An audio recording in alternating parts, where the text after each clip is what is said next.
it's liberal, but you guys have these specifics and these stats that are just mind blowing, But you think about what we're seeing today.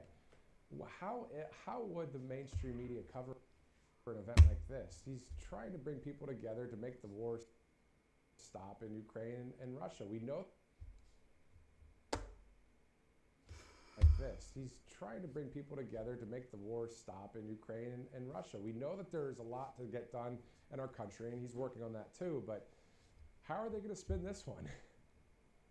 It's pretty tough, even for people like Joe Scarborough on MSNBC. He actually said today that he seemed to agree with how President Trump is handling things. Even Joe Scarborough on MSNBC, that's pretty shocking. And one of his panelists tried to push back, saying, "Oh, well, we don't know about that. President Trump, same old song and dance. He's bad." And even he had to push back. Maybe it's because MSNBC is flailing and Joe is worried about losing his show also, to the point where MSNBC thinks that changing their name to MS Now, it's called apparently, will do anything to get their viewers back or still exist. Yeah, no, that's a great point. I did not hear that. So is that something that they posted online? They're called MS Now instead of MSNBC? Yep, or for short, they say they're just MS. MS, like multiple sclerosis. Excuse me there. Yeah. But yeah, MS. Really, it should be MS LED, like misled, or MSDNC. I guess that's already been taken. MS LSD. Joe went on this really excited rant today, announcing it, saying, "Well, this is going to make sure everybody knows that we're not just the legacy media." He actually said, "Legacy media. Oh, we're gonna look more independent now." Sure. Hi. Sure. Easy. It's so wild. Yeah, I mean, that's exactly what they're doing. They know that it's a sinking ship, and they're trying to grasp at any viewers possible because, what is it? 30% of the country. I mean, if we were to go really loose on the 70 versus 30%, 70% on the right side of history that voted for President Trump, 30%, it's probably more, but there's not a lot of people that are watching that junk anymore. Exactly. And I really believe that's why Joe and MSNBC are actually like. Oh, thank you. not bashing President Trump as much as I would have expected them to today about meeting with both Putin and Zelenskyy. Yeah, they're really trying there, but the people we see through all of that, they're just trying to remain relevant. Oh, If you really want to remain relevant, speak truth, speak common sense, be on the right side of history, where the majority of the country is. Let's shift over to Newsbusters. So you guys are celebrating 20 years, your 20-year anniversary. Tell us about Newsbusters. What is it? And then also how excited you are about that. Certainly. For decades, Newsbusters has fact-checked legacy media bias, and that includes upping clips, pointing out segments, MSNBC, CNN, all the legacy media outlets you can think of, clips of their hosts and their commentators lying, everything from lying or stating their hatred for America. A lot of people don't realize these clips that have been re-upped and posted and gone viral online, it's because of Newsbusters. This states even beyond, before Chris Matthews, his viral clip in 2008, where he claims that Obama, the way he speaks just again thrills up his leg. That a very cringy, creepy moment when he bragged about how President Obama just turned him on so much on MSNBC. That was Newsbusters that posted the clip. We call him out. We've done everything for it seems every 4th of July. It's always MSNBC or CNN. They claim that we're founded on stolen land, the usual song and dance. I remember Bristol Palin, Sarah Palin's daughter. She was made fun of by MSNBC. This was years ago. She was assaulted, and MSNBC said, "Enjoy the clip." They were shown this clip of how she was beaten up, and they actually say, "Enjoy." Like they were deriving joy out of their political opponents getting physically assaulted. And we can see the same song and dance today. Don Lemon, he recently stated on air, and we have the clip. If you could hold 1 second, we're going to go quickly to our next world leader. They're live. We'll be right back with you.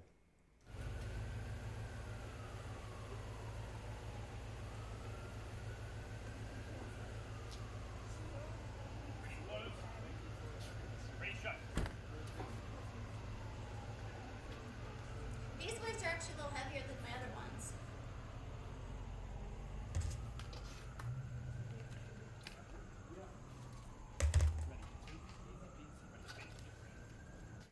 All right, so that's the German Chancellor, Friedrich Merz. Next up, and the final person we're waiting for, Emmanuel Macron of France. Back to your point, Justine Brooke-Murray, thanks again for joining us. As you see, guys, on the screen there, Justine Brooke-Murray, she is with the Media Research Center. Let's get back to your point about Newsbusters and some of the clips that you guys have been known for over the years. Yeah, well, certainly. Well, we're just talking about how the legacy media outlets, they've been supporting left-wing violence, and this has dated back for ever since even beyond before Newsbusters began, and that's why we've begun. But a lot of the same things that MSNBC, CNN has stated back in 2005 when we first started, they've said the same old script today. Don Lemon in 2020, he actually said that America was being destroyed, America was under attack because President Trump wanted to stop the rioting and the looting at the hands of BLM. And now we saw the same shtick after ICE came in and tried to stop the rioters, the illegal aliens rioting in California. Yeah, it's ongoing. You know, a number of these people that have been on the air on the left side of history are now no longer at some of these networks. They're just trying to save face. They're really just trying to, like, hey, we're not that extreme. No. You know, and it's like, yeah, you are. And you approve these kind of scripts and these kind of talking points. As you know, let's talk about that. I don't remember, was it Zucker over at CNN? Some of their morning meetings were leaked, the audio, and the whole thing was way on the left side of history there, all the information there. I mean, the people already know, don't they? They certainly do, and you're right. They're trying to save face. We even saw this with Terry Moran when he was axed. He was fired because he went a little bit too far on social media and went on this tirade against the president. And then right after he was fired, he said, you know what? I might as well just throw everybody else under the bus. Suddenly, he's claiming to be a moderate. And suddenly he claims, well, he was actually the moderate all along, even though he was responsible for years of bias at his outlet. Suddenly, he claimed that, well, his newsroom just wouldn't allow any other opinion except for the radical leftist opinion. Well, no, Judd. That was thanks to you, Terry. And suddenly, he's trying to make nicey nice with people on the right because he's realized he's ostracized both parties now. He's ostracized his own team because they're looking at him like he's poising for the network. And that's the way they're looking at every other crazy left-winger. Anyone could be next. Rachel Maddow could be next. And they're all shaking in their boots right now. Yeah, I hear you. And we'll see what happens. Is it true that The View is going to stop airing? But also outside of this too, isn't it great to see, you know, networks like Right Side and other conservative media and you guys have been at it for everybody years. doing this morning? Who's all drinking their 84, coffee? 87? You guys have been around for a news, while. watch my Obviously, dance. I know you're celebrating 20 years, but it's been a while. It really has been. The Media Research Center had started before Newsbusters, even years before Newsbusters, and then we started Newsbusters to have more of that media focus, to every day we pop up viral clips of people on The View, of that round table of very round women talking about how miserable their lives are and how they're oppressed, how Whoopi stated recently that life for her as a black woman in America is just so much worse than living under the tyranny in Iran. Imagine saying that with a straight face. Imagine being Whoopi Goldberg, where you're rich, you're famous, you have everything you could have ever wanted in this country, and yet you're saying this country is worse than the Islamic Republic of Iran. Our Newsbusters site, we're responsible for making that go viral as well, and much more. But no matter how much the pendulum swings, you will always see these radical leftists who have never, up until now, they were never used to any opposition, because whatever they said went. They were in charge of the Overton window of thought. And even though the pendulum is swinging to the normal side, people are standing up against it, RSBN and other conservative media outlets are popping up, they're still going to be out there, and there's still going to be so much content for us to cover because they'll never stop squawking. Yeah, and there's a lot going on out there, and it's great to be on the right side of history covering all of this. Finally, before I let you go, Justine, can you tell us why you personally do what you do every day when it comes to, this is a job, but look all those there's flags. also passion behind it. It's not just a job. It's a job that's also saying, hey, you know what? We are allowed to have freedom of speech. We can talk about things that resonate with the American people. So why do you do what you do every day?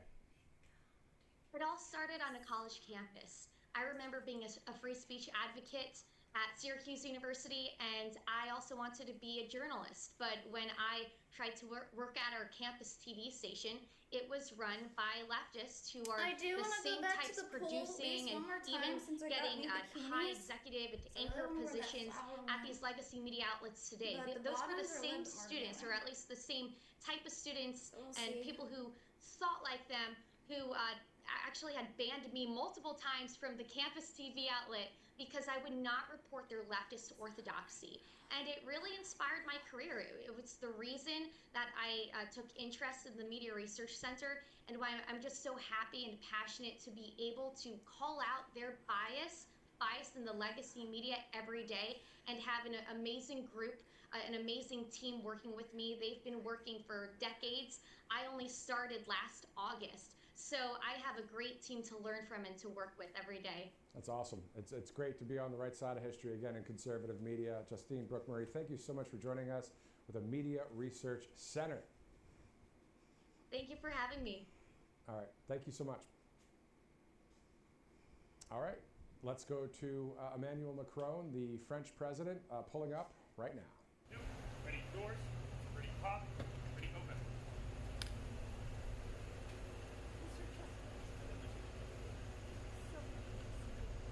How are you? Ready close. Ready shut. Ready face.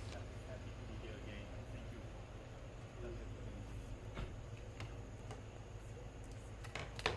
And forward march.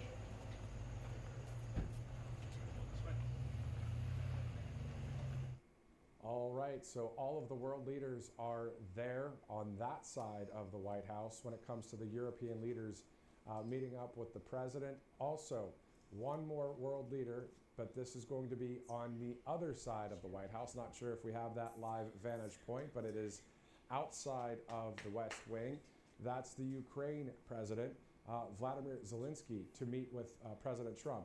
That does look like the Ukrainian flag that was just being walked across your screen. So that's going around the White House over to the front of the White House, the North Lawn there. So again, we're going to see President Trump meeting up with the Ukrainian leader momentarily. There's the picture right there. So that's scheduled for 12 minutes from now. So in 12 minutes, we'll be seeing, around that time, we'll be seeing Volodymyr Zelenskyy. We'll see President Trump step out as well, greeting the Ukrainian leader. Then they'll go into the Oval Office. We'll have all of that live coverage for you. Let's do this. Let's take a quick commercial break. My name is Matthew Alvarez. Thank you so much for watching here on RSBN Live. We'll be right back. Welcome to Right Side Broadcasting Network, your trusted conservative news outlet. At RSBN, we deliver the truth when the mainstream media falls short. Since 2015, we've proudly broadcasted every single one of President Trump's iconic MAGA rallies, bringing you the excitement and energy live before anyone else. By watching RSBN, you get an unfiltered front row view of the action on the ground. We interview the crowds to give a voice to millions of Americans just like you. We show you President Trump's speeches in their entirety, free from interruptions and censorship. We cover the stories that matter to you with the integrity and passion you deserve. Thank you for choosing RSBN as your home for America First News. Together, we stand strong, united, and informed. So join us and be part of the right side of history. Hey y'all, it's Sil from the Diamond and Silk Chit Chat Live Show. Look, don't forget to check me out right here on RSBN Network. Be sure to watch the show on Right Side Broadcasting Network, and I want you to Thank you support so much for all the Right likes, Side Broadcasting guys. Network. Yes, it's imperative that you do so, okay? I look to see y'all soon. Bye-bye.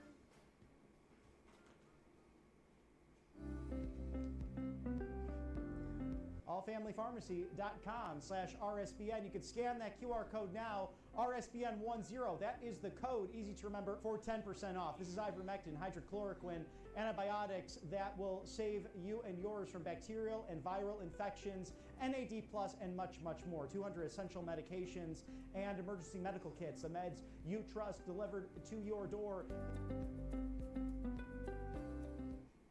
All right, welcome back. You'll be seeing Robert McNeely in just a bit after the meeting with President Trump and Zelenskyy. He'll be covering Did he just come from the remainder window? of the live coverage in just a minute. do it again. Before we like a continue magic on with commentary and various He looked like videos he here, came from the I just want to bring you window. up to speed on How what's did he do happening. that? For those of you that just joined us, Is that a we magical just window? saw a number of European leaders arrive Yeah, at the the White same House, specifically anything from the NATO Secretary General to the European Union President, the Italy President, on and on and on. A lot of prime ministers all there. So what I want to do this is is go the over White House. the timing for what's going to happen today. And then we're going to go to an interview, and then we'll be seeing Zelenskyy any minute from now. So specifically, at 12 o'clock, we just saw that happen, the European leaders arriving to the White House. 1 o'clock, any minute from now, we'll be seeing Volodymyr Zelenskyy of Ukraine. 1:15, the two leaders will hold a meeting inside the Oval Office. This is part 2. We know what it was like during part 1. We'll see what happens here. At 2:15, an hour later, the president will greet the European leaders in the state dining room. At 3 o'clock, the president will participate in that multilateral meeting with the European leaders. Please. That will be held in the East Room And of the keep White hitting House. the like button. The list, again, of the European leaders. The UK Prime Minister, the Italian Prime Minister, German It's Chancellor, sunny the out. Finnish President, the French President, the NATO Secretary General, and the EU Commission President, all in attendance. Quite the names of people there when it comes to world leaders. This is something that President Trump confirmed on Truth Social has not happened before, the amount of world leaders at one point there at the White House. So I'm calling it a White House Summit 2025. Why not? Because that's what it looks like it is right now. 8 minutes out from the top of the hour, Volodymyr Zelenskyy of Ukraine on his way to that west wing of the White House. So we'll see the President of the United States, the leader of the free world, of course, greet Volodymyr Zelenskyy. Then they'll walk into the Oval Office. As soon as we see How's the live weather feeds of the there? Oval Office inside there, obviously we'll be going right to it.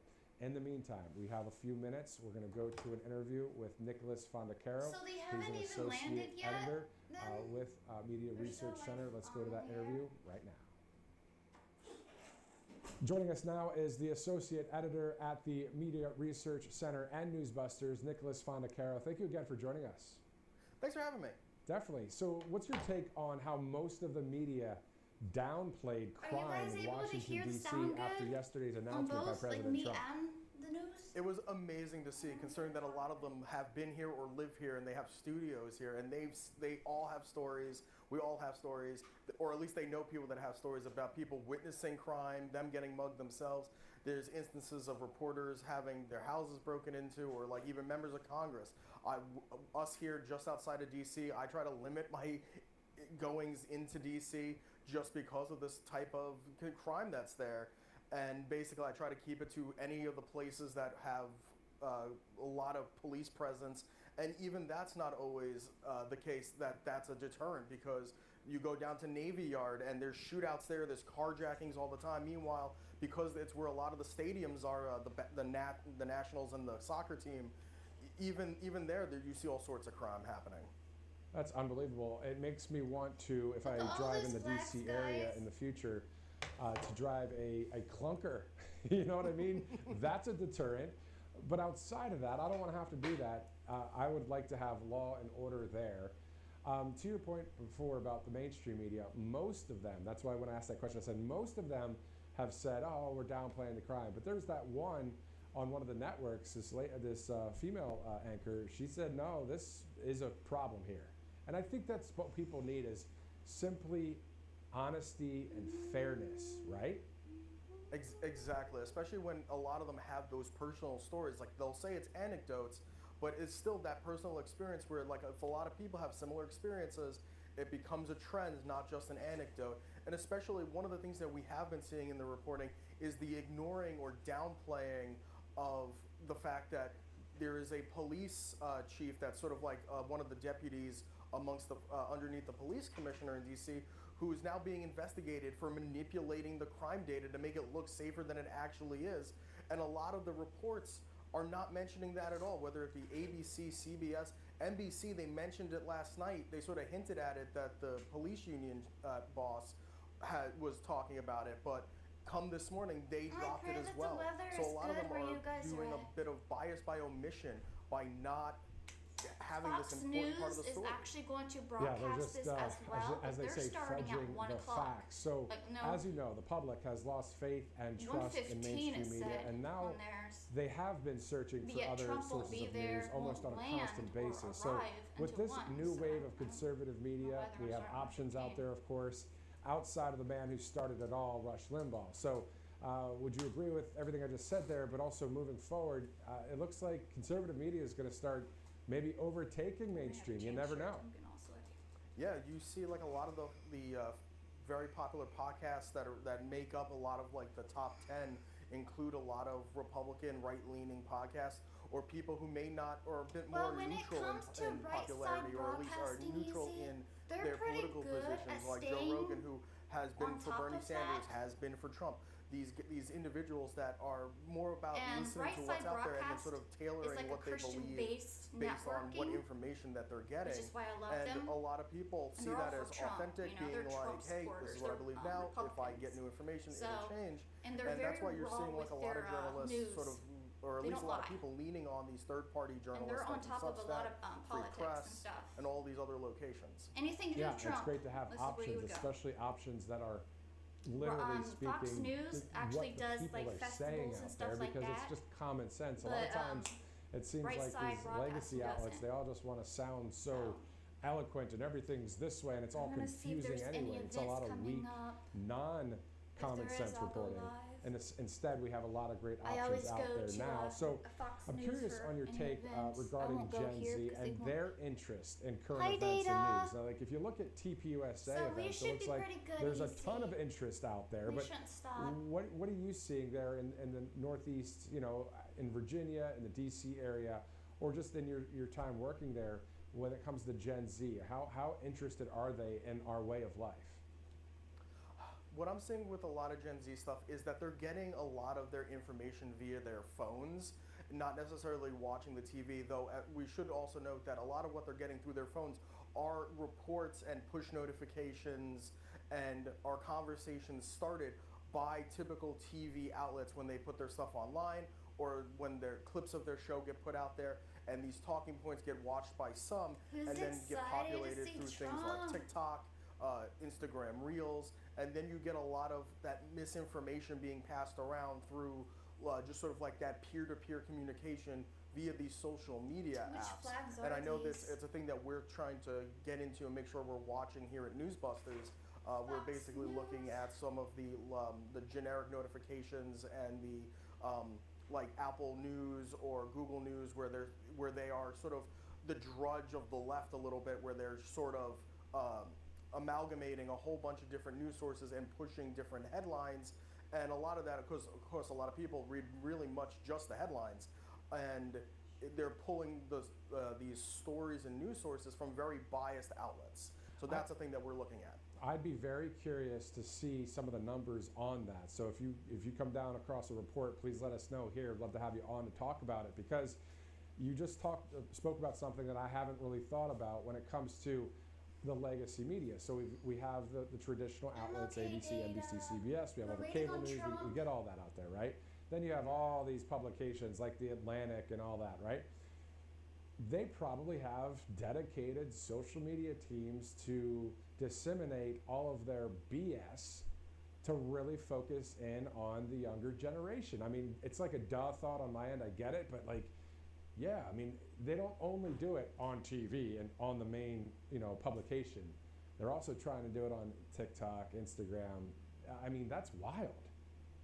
Yeah, I remember the Washington Post had a sort of a social media team where they would do like little skits or just like this sort of personal like TikTok videos to get people sort of interested in a story, or to sort of do like these little explainer videos about a topic. And of course, those explainers would be lean and tilted left.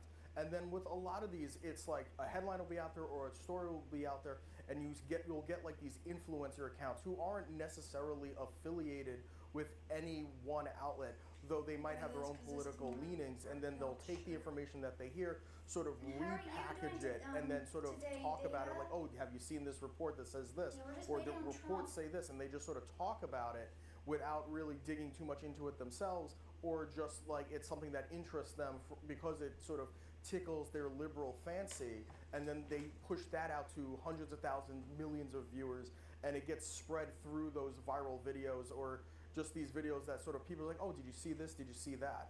And then they add their spice of how they edit and the music and the way it looks and the dramatic music with a few words that pop up at the bottom.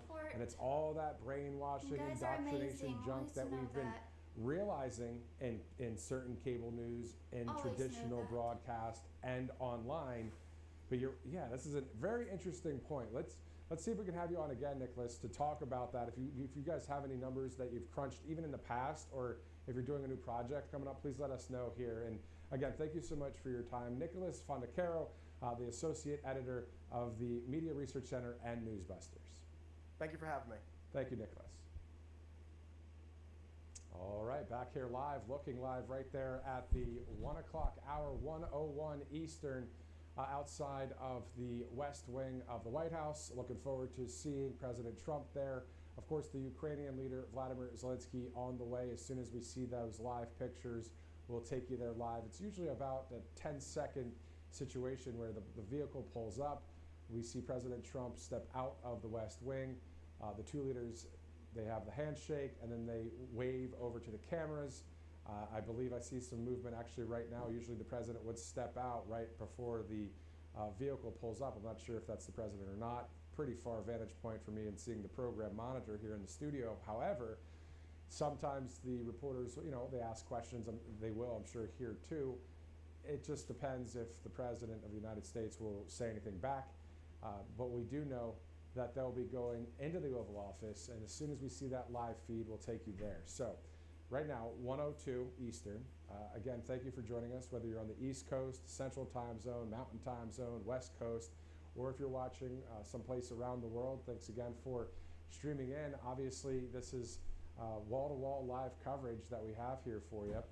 After the meeting with Zelenskyy, we'll have some more coverage, of course, right here as the European leaders will be met by President Trump in the state dining room.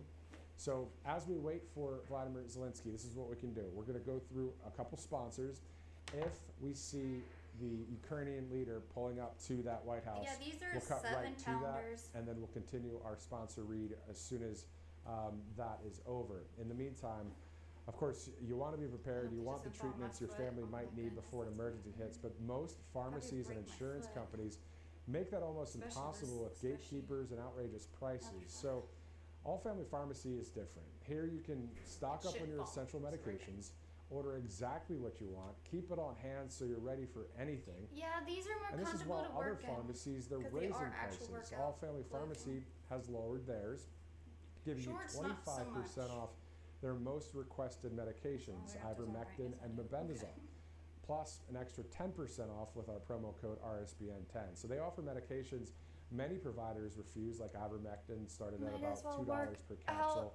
They have hydroxychloroquine, mebendazole, methylene blue, antibiotics, antivirals, and more, all with a doctor's prescription included. So ordering is simple. You can just fill out your request online. A licensed doctor reviews it, and your medication shipped to your door in just a few days. You can check them out. You'll definitely find something you need there at allfamilypharmacy.com/RSBN. Use that RSBN10 code for the extra 10% off. Also, Cove Pure, a great sponsor here at Right Side and a great product as we await Volodymyr Zelenskyy. Again, as soon as our producers and directors see the live feed, we'll be taking you right there. We want to tell you, though, about Cove Pure. Utah and Florida, actually, those of you watching from those two states, you know, you guys just passed bills to ban fluoride in the water supply. So why are all these states suddenly doing a massive U-turn on fluoride when they've been adding it to our water supply for the past 80 years? Well, RFK Jr. has been warning us about fluoride for a while, and the government now admits to the fact that fluoride is actually linked to lower IQ. So in a study done by JAMA Pediatrics, one of the top medical journals out there, scientists found that fluoride levels over 2 milligrams per liter of water cause more than a 2% drop, a 2-point drop in children's IQ scores. So that's why we're proud to partner with Cove Pure. Cove Pure is a water filtration system that sits on your countertop. You don't have to drill any holes or call a plumber to set it up. Simply just fill it with tap water, plug it in, and it gets straight to work. Their Clearwave technology is certified to remove up to 99.9% of impurities in your water, and anything that isn't water, meaning fluoride, pharmaceuticals, or forever chemicals, gets filtered out, leaving you with pure water. So once you try this brand, you're not going to want to go back to that tap water out there. The best part is it has that touch screen. It lets you choose whatever temperature you want, cold, hot, and warm. It couldn't be easier. So if you happen to like fluoride, of course, that's totally fine. You can get it through toothpaste or mouthwash, but the government should never, of course, force you to ingest it. So you can take back your right to choose. Go to covepure.com/RSBN for a limited time only. You get a special discount of $200 off of Cove Pure, a great sponsor here at Right Side, as we look back there live outside the west wing of the White House. Now, again, a shout out and a thanks to all of these sponsors that we have here at Right Side and all of you that donate to the network. Without that, we wouldn't be able to show you any of what you're seeing right now, and many years of coverage that you've grown to enjoy here at Right Side, all brought to you by RSBN donors and our great sponsors. So thank you guys for doing so. 106 Eastern, awaiting the Ukrainian President Volodymyr Zelenskyy. So in the meantime, let's do this.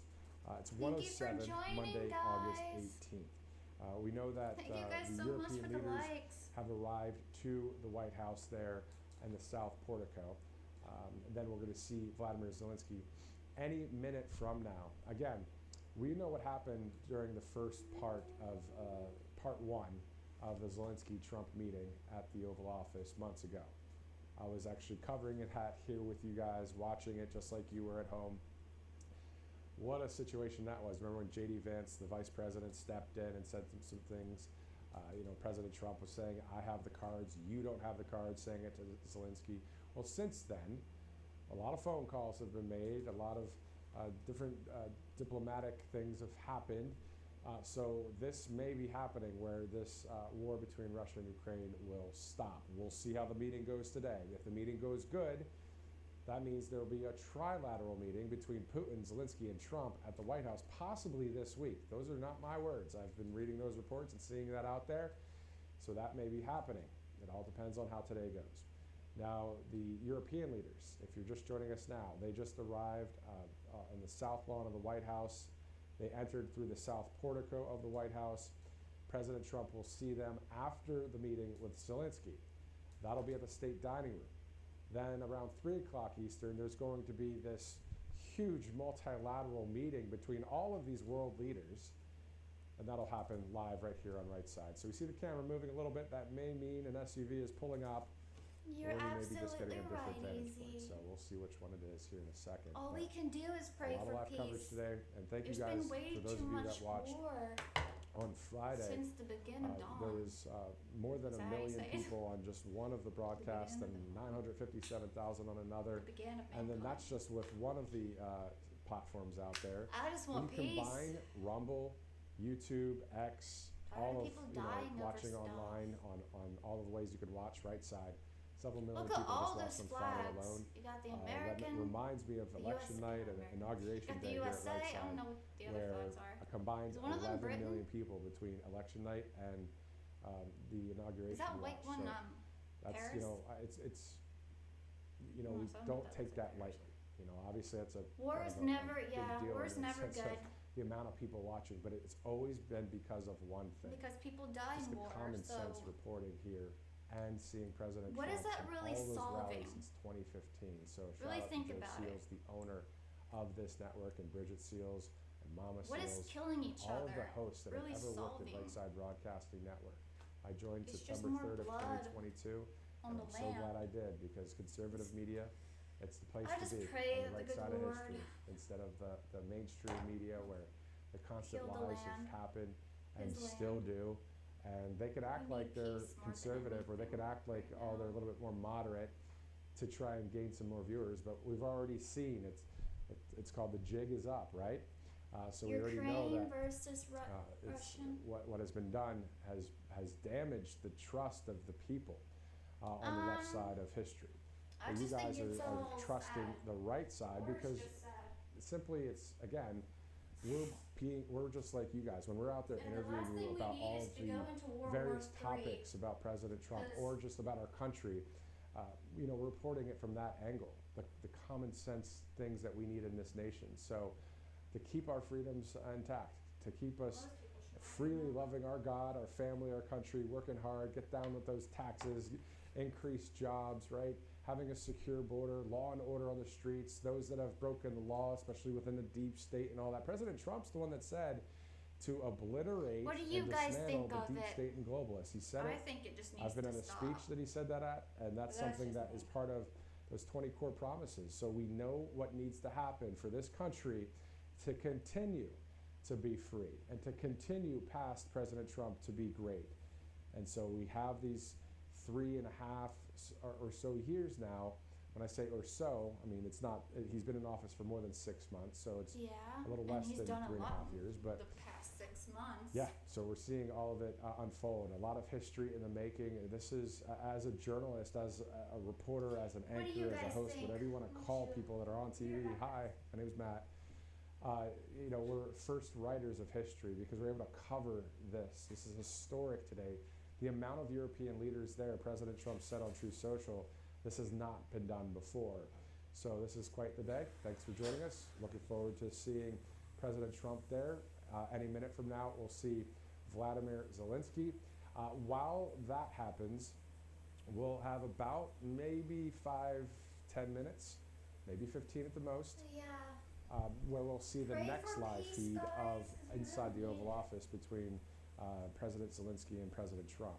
That's that part 2 of when we saw part 1, when President Trump told him, I have the cards, you don't, and they had that meeting. So we're going to see how this second meeting goes. It's going to be very interesting. Thanks for watching this must-watch. You know, it usually says must-watch TV. Well, this is must-watch live streaming. In the meantime, in that little bit of a break there, we're going to go to a video from Thursday night. My wife and I went to Atlanta. We saw the Pardon Me, the Bevelyn B. Williams story, a movie that just released. It was released on the 15th, on Friday, so we were there for the movie premiere. Silk was there. Dr. Alveda King, family member of Martin Luther King, was there. Bevelyn B. Williams, the story about her. She was one of 23 people pardoned by President Trump, a pro-life person that was out there. Let's go now to Volodymyr Zelenskyy outside of the White House.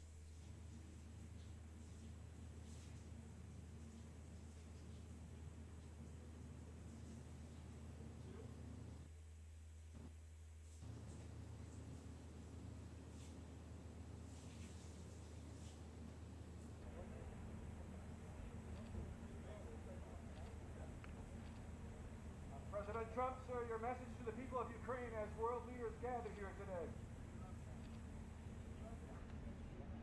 Russia continues to attack civilians in Kharkiv, killing many. Yay, he has a rise! Wait, isn't Trump not arriving with him? They should arrive together. All right, so there you go. That's the greeting. So what's next will be them in the Oval Office, part 2. Buckle your seatbelts. It's going to be interesting to see how Volodymyr Zelenskyy will be this time around versus what he was like in the part 1. Oh man, I remember just sitting here at the desk watching, couldn't believe the back and forth there with the Vice President, with President Trump, with the President Zelenskyy. I think this time around it's going to be a little bit more smooth, diplomatically, but also, you know, really though, outside of all of this, outside of the European leaders, outside of the White House, outside of Zelenskyy, Trump, and everything, what President Trump wants and what anybody would want that's on the right side of history, a good person would say, hey, we want the killing to stop. We want the war to stop.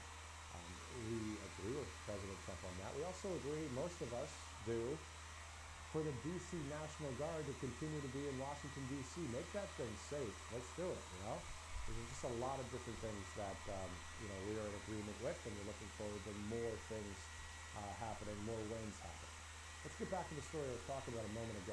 Now, I'm doing this because we have a little bit of time here, a little window. We are going to take you right there to the Oval Office. No matter what video is playing, no matter what's going on, we'll take you right there if we see a live feed, and we can continue that video after the meeting. But then again, this is about to be halftime in the sense of after the meeting with Volodymyr Zelenskyy, there will be about an hour until we see the president meet up with, maybe less, we'll see, with the European leaders. And then they have that multilateral meeting as well. So there's a lot of coverage that'll happen here. But pardon me, the Beverly B. Williams story. The video that I did, I actually just recorded it on my iPhone, interviewed Silk, interviewed Beverly B. Williams, Dr. Alveda King was there, got a clip of her talking. It's about a 2-minute video. This is all about that movie. So if you want to look it up, the Pardon Me, Beverly B. Williams movie. This is a video that I put together on Thursday night, so don't criticize too hard. I mean, I'm okay with some of this camera skill, but go ahead and enjoy the video.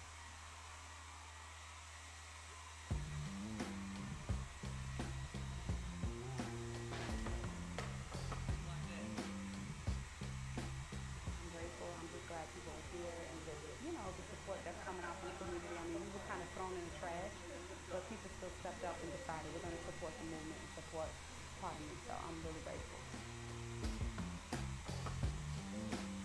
President Donald J. Trump said that he pardoned the pro-lifers. Beverly B. Williams was one of them. She was sentenced to 41 months in prison, and President Trump pardoned her, and I'm so grateful for that. In an upper room with a few, he changed the world. That's a fact. It was about common sense for us. Some things just didn't make sense, so we spoke out about it. Continue to pray and start doing. Amen. We have this movie right here. If there's any churches out there that want to turn your church into the theater, then what you do is go to watchpardonme.com, get the information, fill out the application, and turn your church into a theater so that you can show this incredible movie to your sanctuary.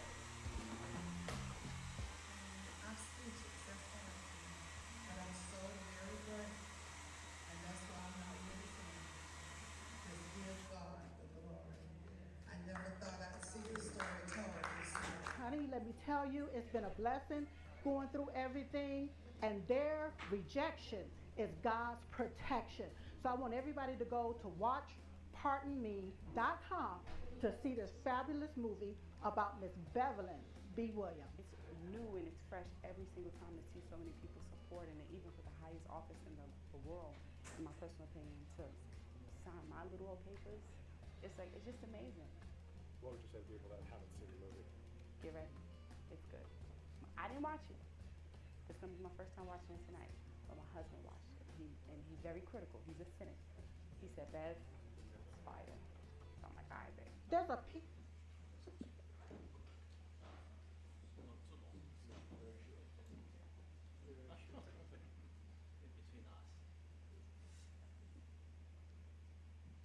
Well, thank you very much. It's an honor to have the President of Ukraine with us.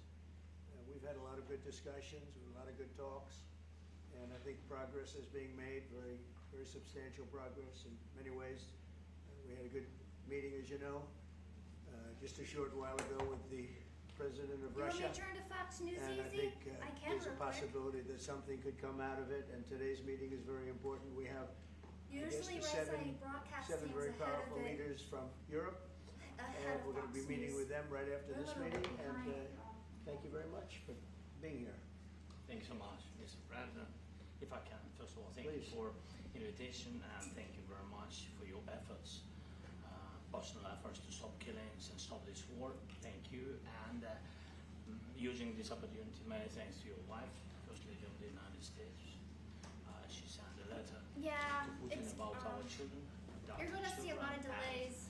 I think that's my with wife, YouTube. Even First Lady of Ukraine. She gave the letter. It's not to you, to your wife. Oh, I want it. Yeah. So we're saying this sensitive topic, yes, please. And thanks to our partners Sorry, I gotta go to the that you bathroom. supported this format. That after our meeting, we can have leaders who are around us: UK, France, Germany, Italy, Finland, EU, NATO. I mean, all partners around Ukraine supporting us. Thanks to them. Thank you very much for invitation. Thank you very much for being here. President Trump. Do you think it's fair? Yes, Peter, go ahead. Thank you, President Trump. So, President Zelenskyy, you say in a post on X today, Russia must end this war, which it itself started. President Trump, you say President Zelenskyy of Ukraine can end the war with Russia almost immediately if he wants to. Oh, Which is it? you're from Yeah, Russia? I think that's true. I think they'll, we're going to have a meeting. I think if everything works out well today, we'll have a trilat. And I think there will be a reasonable chance of ending the war when we do that. And is this the end of the road for American support for Ukraine? Is today's meeting deal or no deal? I can never say that. It's never the end of the road. People are being killed, and we want to stop that. So I would not say it's the end of the road. No, I think we have a good chance of doing it. It's I been think it's just the almost 4 beginning years now that to a good a lot of start, people were killed you know? last week. A lot of people last week. I mean, millions of people killed, but a lot of people last week for whatever reason. Let's not make it A big more number, a lot of soldiers, on both sides.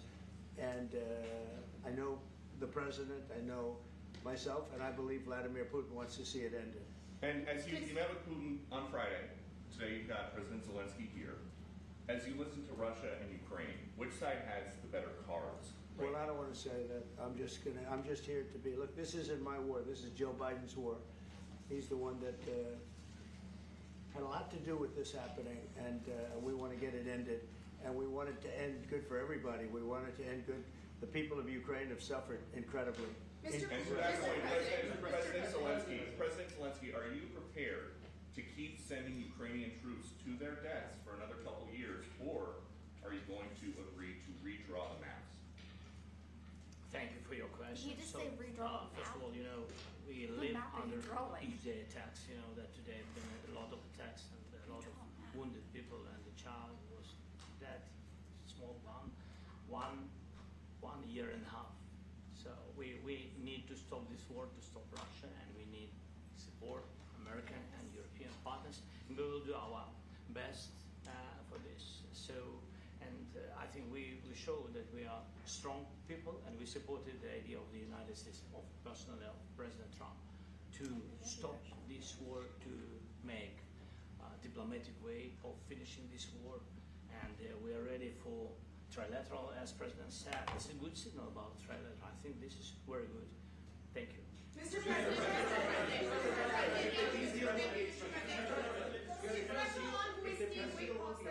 Yes, if the peace deal will be achieved, are you going to be willing to send American peacekeepers to Ukraine? Well, we're going to work with Ukraine. We're going to work with everybody, and we're going to make sure that if there's peace, the peace is going to stay long term. This is very long term. We're not talking about a 2-year peace and then we end up in this mess again. We're going to make sure that everything's good. We'll work with Russia. We're going to work with Ukraine, and we're going to make sure it works.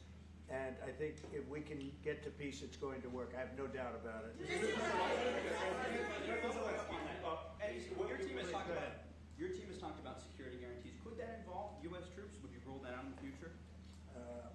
We'll let you know that maybe later today. We're meeting with 7 great leaders of great countries also, and we'll be talking about that. They'll all be involved, but there'll be a lot of help. When it comes to security, there's going to be a lot of help. It's going to be good. Hopefully They I can are record the a first lot of line of events defense before because they're next there. They're month. Europe. I'll be busy then. But we're going to help them out also. We'll be involved. Let me check Fox News to see what they Vladimir have. Putin mentioned that the war will not end without addressing the root causes of this war. Have you had an understanding what are the root causes of this war? Well, look, the war is going to end. When it ends, I can't tell you, but the war is going to end, and this gentleman wants it to end, and Vladimir Putin wants it to end. I think the whole world is tired of it, and we're going to get it ended. It was, I've done 6 wars. I've ended 6 wars, and I thought this maybe would be the easiest one, and it's not the easiest one. It's a tough one. A lot of reasons for it. And they'll be talking about it for a long time, but they'll be talking about the others. Look, India, Pakistan, we're talking about the big places. When you look at, you just take a look at some of these wars. You go to Africa and take a look at that. Rwanda and the Congo, Republic of the Congo. That's been going on for 31 years. And so we've done a total of 6, and we really have 6, not including the fact that we obliterated, and it turned out to be a total obliteration, the nuclear, as you said, the future nuclear capability of Iran. And this one, I think we're going to get solved also. I feel confident we're going to get it solved. Thank you, Mr. President. Can you tell us about your conversations with European leaders and what they need to see to support an end to the war? Yeah, well, we're going to be meeting with a great representative group and 7 very powerful, very big countries and great people, all friends of mine and friends of yours. And we're going to have some suggestions made. They want to see peace. They would like to see peace. President In the red. President Trump, do you think it's fair to for Ukraine and for Russia to achieve a lasting and durable peace if Ukraine cedes its territories that Russia hasn't yet conquered? Do you think it's a fair peace for Ukraine? We're going to have a lasting peace. Just to answer the first part of your question, we're going to have a lasting peace. I hope it's going to be immediately. I hope it doesn't have to go on. And I think people of the whole world is going to be very happy when that's announced. You posted on social media, Mr. President, a very touching letter from the First Lady, and the letter was hand-delivered to President Putin, and it calls for an end to the war, essentially, because of the children and the children's future.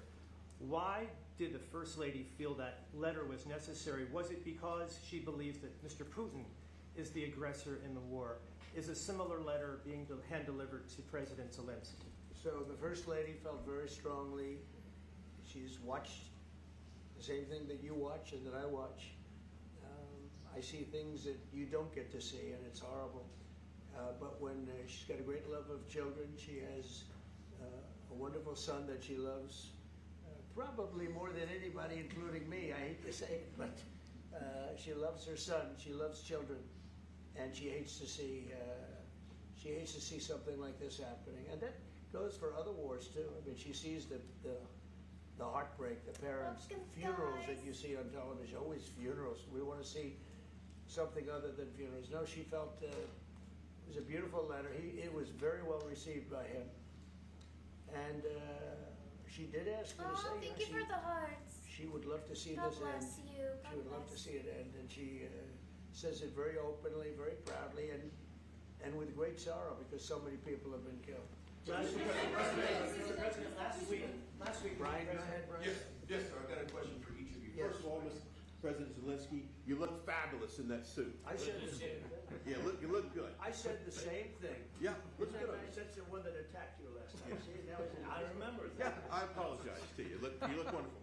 No, my first question for you, President Zelenskyy. And the same suit. You see, I changed, you are not. Maybe yours is much better. Real quickly, upon peace, God willing we get peace, are you open to holding an election in your country?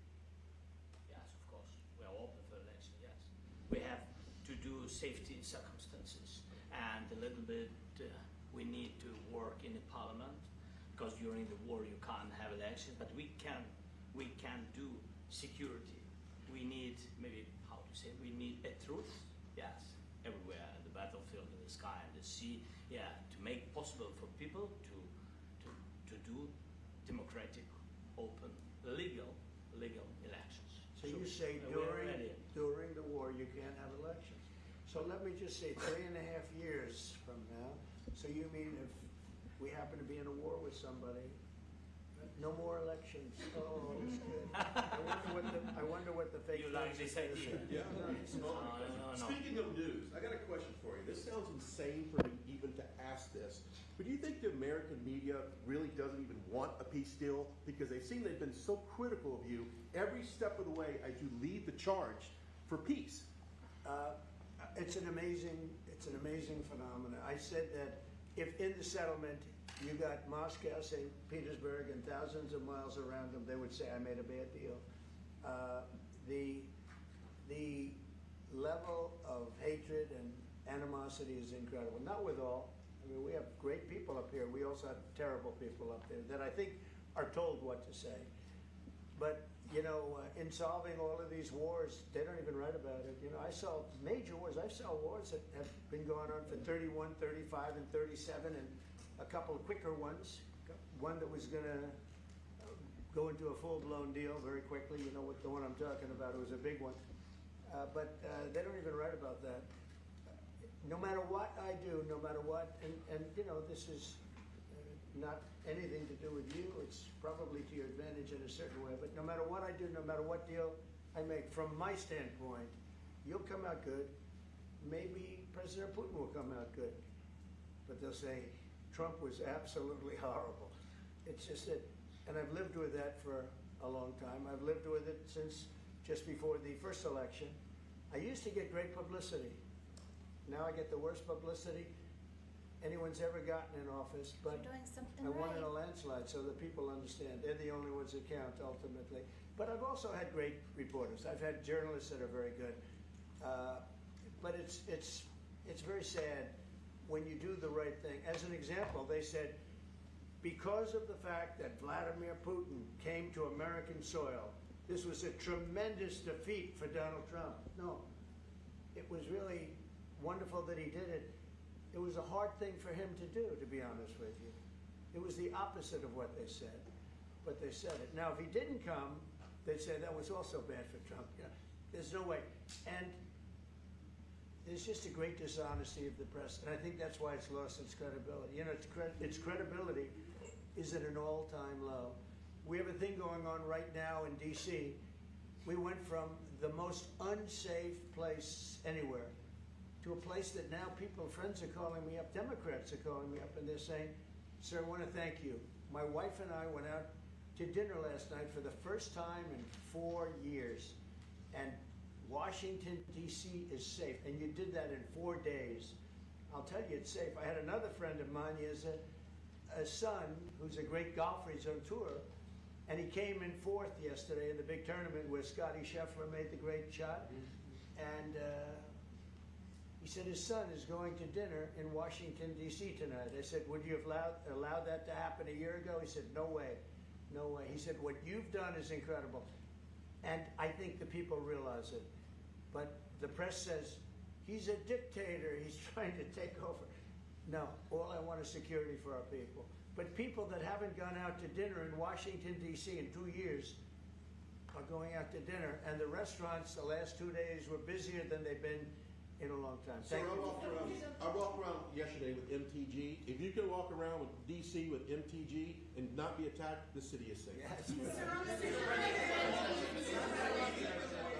Thank you, Mr. President. Last week you warned of what you called severe consequences if a 30-day ceasefire or any type of ceasefire were not agreed to by Russia.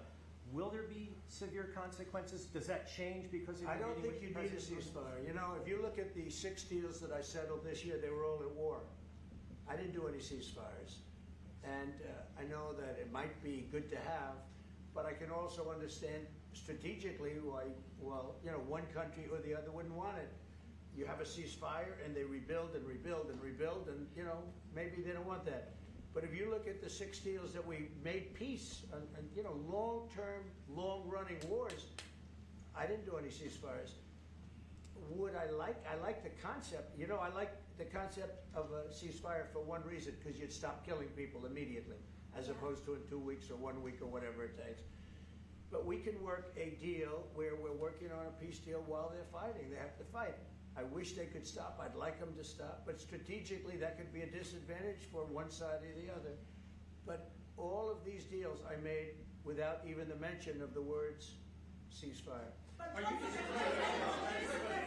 Zelenskyy, are you disappointed in the decision to offer Ukraine Article 5-like security guarantees, but stop short of pushing for their full membership? Yeah, well, we haven't done anything on that yet. If you look back and you go back long before President Putin, it was always a statement that they would never allow Ukraine into NATO. So that was a statement that was made, but we haven't discussed any of that yet. We're going to be discussing it today. But we will give them very good protection, very good security. That's part of it. And the people that are waiting for us, I think they're very like-minded. They want to help out all. Thank you, President. Thank you, President Trump. Are you disappointed there's no ceasefire, Mr. President? The United States has already given hundreds of billions of dollars to this war effort in Ukraine. At best, it is a stalemate, and the killing continues. So, President Trump, how much more is the United States willing to give Ukraine? And President Zelenskyy, how much more do you want? Well, I'll start off just by saying we're not giving anything now. We're selling weapons. This is something before, I guess the number's well over $300 billion. That was under Joe Biden, a corrupt politician, not a smart man, never was. By the way, go back 40 years, he was not a smart man 40 years ago either. But now he's in particular bad. This was done by a corrupt administration that shouldn't have been in, and frankly, if the right results of the election were given, if I were president, this war would have never taken place, and he would have been very happy, because he would have liked to have seen. I mean, they went through hell. He went through hell. This war would have never happened, and the people that were killed, a couple of million people, a lot of people with soldiers and everything else, and the people that have been displaced and forced into other areas and other countries because of what's happened, none of that would have happened. And I'm just saying that he was a horrible president. Whether it was the borders or this, he was just a horrible, corrupt president. Mr. President, I can. Thank you so much. So first of all, we have possibility now to buy weapons from the United States. We are thankful for this program and this opportunity. We are thankful for Europe. They pay for this. And through NATO program, for example, Pearl and etc., we have some programs where we can have some money to finance this. And this is a part, I think, it's not a part for the war and to defend us. It also will be a part for security guarantees, to strengthen our army, to rearm Ukrainian army. This is very, very important. And it depends how much money we need to rearm. For example, the question of air defense, we spoke about it with President Trump, and I'm happy that we have now bilateral decisions and we work on it with production, American production. Nobody in Europe has so many air defense like Patriots, for example. We need it very much, and this is also about defending. I think the good news, we make the best military equipment in the world by far. You mentioned the Patriots. How good are they? Systems. We have systems. They're literally 100% foolproof, and it's really like shooting two bullets. You know, two bullets hitting each other in the air in a space like this. The chance is 100%. It's 99 to 100%. So we sell the equipment to NATO. And NATO does what, I don't know what the arrangement is that you have with, but I know that they want you to have the equipment. And we're getting the best equipment in the world, but they pay us for the equipment. Under Biden, it was just crazy what was going on. I believe the number is over 300. I think it could be $350 billion worth of equipment and money and everything else. And we've made more progress in settling this war in the last 2 months and they made in 4 years. This should have been settled a long time ago, but it should have never happened. Yeah, please. Real quickly, you pushed out on social media. All right, Brian, go first. You pushed out on social media about doing away with mail-in ballots and potentially electronic voting machines. Can you expand on that and how important Well, that's a very off-topic, just really quickly. Mail-in ballots are corrupt. Mail-in ballots, well, you can never have a real democracy with mail-in ballots. And we, as a Republican Party, are going to do everything possible that we get rid of mail-in ballots. We're going to start with an executive order that's being written right now by the best lawyers in the country to end mail-in ballots because they're corrupt. And you know that we're the only country in the world, I believe, I may be wrong, but just about the only country in the world that uses it because of what's happened. Massive fraud all over the place. The other thing we want change are the machines. For all of the money they spend, it's approximately 10 times more expensive than paper ballots. And paper ballots are very sophisticated with the watermark paper and everything else. We would get secure elections. We'd get much faster results. The machines, I mean, they say we're going to have the results in 2 weeks. With paper ballots, you have the results that night. Most people, but most people, many countries use paper ballots. It's the most secure form. So between paper ballots, very, very important, paper ballots, and I think maybe even more important, the mail-in voting. We're going to end mail-in voting. It's a fraud. If you have mail-in vote, even Jimmy Carter with this commission, they set it up. He said the one thing about mail-in voting, you will never have an honest election if you have mail-in. And it's time that the Republicans get tough and stop it because the Democrats want it. Exactly. It's the only way they can get elected. Because with men and women's sports and with transgender for everybody and open borders and all of the horrible things, and now the new thing is they love crime. They're fighting me on the fact that I've made Washington, D.C. safe. We're not going to get mugged, beaten up, or killed like all the people you've been watching get so badly hurt. I'm glad, I hate to take your time with this, but I'm glad you asked me that question. We're going to stop mail-in ballots because it's corrupt.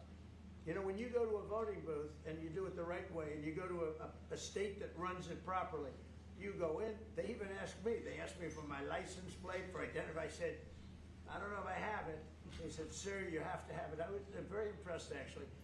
But it's very hard to cheat with mail-in voting. As you know what happens in California, it's so corrupt, where some people get 5, 6, 7 ballots delivered to them. Now, we got to stop mail-in voting, and the Republicans have to lead the charge. The Democrats want it because they have horrible policy. If you have mail-in voting, you're not going to have many Democrats get elected. That's bigger than anything having to do with redistricting, believe me. And the Republicans have to get smart. We're not going to have a country. I said for a long time in rallies, you need borders and you need free and fair elections. Those two things. Otherwise, you don't have. We have strong borders now. In 90 days, Mr. President, we didn't have 1, 0, 0, and 3 months. Not one person came in illegally into our country. In fact, even I find that hard to believe, but it's run by a little bit of a liberal group that put out the numbers, so I guess it's, but 0, 0, and 0. You go back a year ago, 2 years ago, 3 millions of people poured into our country. It was terrible. Thank you very much. What security guarantees do you need from President Trump to be able to make a deal? Is it American troops, intelligence, equipment? What is it? Everything. And really, it includes 2 parts. First, strong Ukrainian army. That's what I began to discuss with your colleagues. And it's a lot about weapon and people and training missions and intelligence. And second, we will discuss with our partners. It depends on the big countries, on the United States, on a lot of our friends. And Mr. President, are you willing to commit American troops to that NATO-like protection in order to get President Zelenskyy to a deal today? Well, I don't know if you define it that way, but NATO-like, I mean, we have people waiting in another room right now. They're all here from Europe, biggest people in Europe, and they want to give protection. They feel very strongly about it, and we'll help them out with that. I think it's very important. I think it's very important to get the deal done. You've been involved with the peacekeeping in Ukraine since your first day in the administration. say to the Ukrainian people right now who are suffering under the Russian attacks and hoping that the American people will stand with them? Well, I know Ukrainian people. I've known many over the years. They're great people. They're smart. They're energetic. They love their country. I mean, they love their country, and we want to get this war ended. That's all I can do. I love the Ukrainian people, but I love all people. I love the Russian people. I love them all. I want to get the war stopped. Very important. Mr. President, was there any aspect of your discussion with Vladimir Putin that left you disappointed? Look, we just spoke to, I was just telling the president, I just spoke to President Putin indirectly, and we're going to have a phone call right after these meetings today. And we may or may not have a trilat. If we don't have a trilat, then the fighting continues. And if we do, we have a good chance. I think if we have a trilat, there's a good chance of maybe ending it. But he's expecting my call when we're finished with this meeting. Thank you very much, everybody.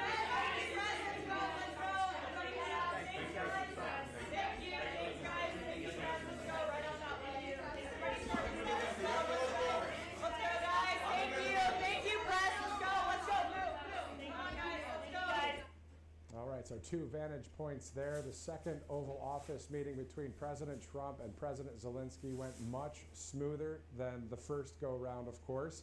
Next up on the White House schedule, at 2:15, President Trump greets the European leaders in the state dining room along with Volodymyr Zelenskyy.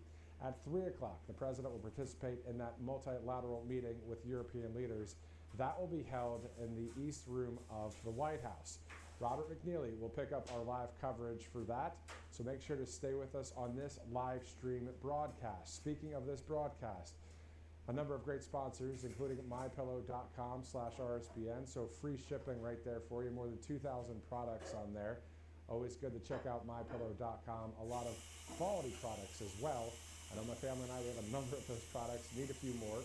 So go to mypillow.com/RSBN. Also, if you'd like to donate to Right Side Broadcasting Network, just text RSBN to 801-801. Text RSBN to 801-801.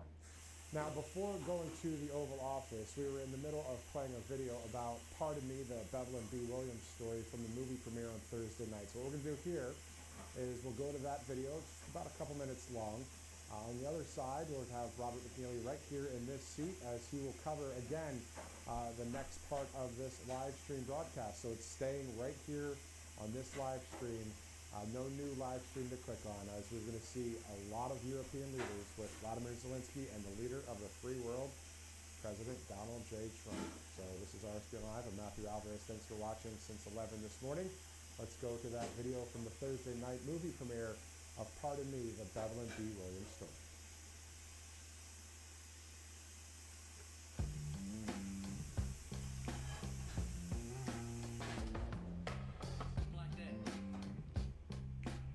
I'm grateful. I'm just glad people are here and just, you know, the support that's coming out from the community. I mean, we were kind of thrown in the trash, but people still stepped up and decided we're going to support the movement and support, pardon me. So I'm really grateful. President Donald J. Trump said that he pardoned the pro-lifers. Bevelyn B. Williams was one of them. She was sentenced to 41 months in prison, and President Trump pardoned her, and I'm so grateful for that. In an upper room with a few, he changed the world. That's a fact. It was about common sense for us. Some things just didn't make sense, so we spoke out about it. Continue to pray and start doing. We have this movie right here. If there's any churches out there that want to turn your church into the theater, then what you do is go to watchpardonme.com, get the information, fill out the application, and turn your church into a theater so that you can show this incredible movie to your sanctuary. Family, I'm speechless. That's hard for me. But I'm so very grateful. And that's why I'm not really saying anything. Just give God the glory. I never thought I'd see this story told this way. Honey, let me tell you, it's been a blessing going through everything, and their rejection is God's protection. So I want everybody to go to watchpardonme.com to see this fabulous movie about Miss Bevelyn B. Williams. It's new and it's fresh every single time to see so many people supporting it, even for the highest office in the world, in my personal opinion, to sign my little old papers. It's like, it's just amazing. What would you say to people that haven't seen the movie? Get ready. It's good. I didn't watch it. This is going to be my first time watching it tonight, but my husband watched it. And he's very critical. He's a cynic. He said, Bev, it's fire. So I'm like, all right, babe. There's a piece of this movie that resonates with everybody. I don't care if you're black, white, pinstripe, polka dot, or plaid. Left wing, right wing, or in between. I don't care what you are. There's a piece of this movie that is going to resonate with everybody across this entire country.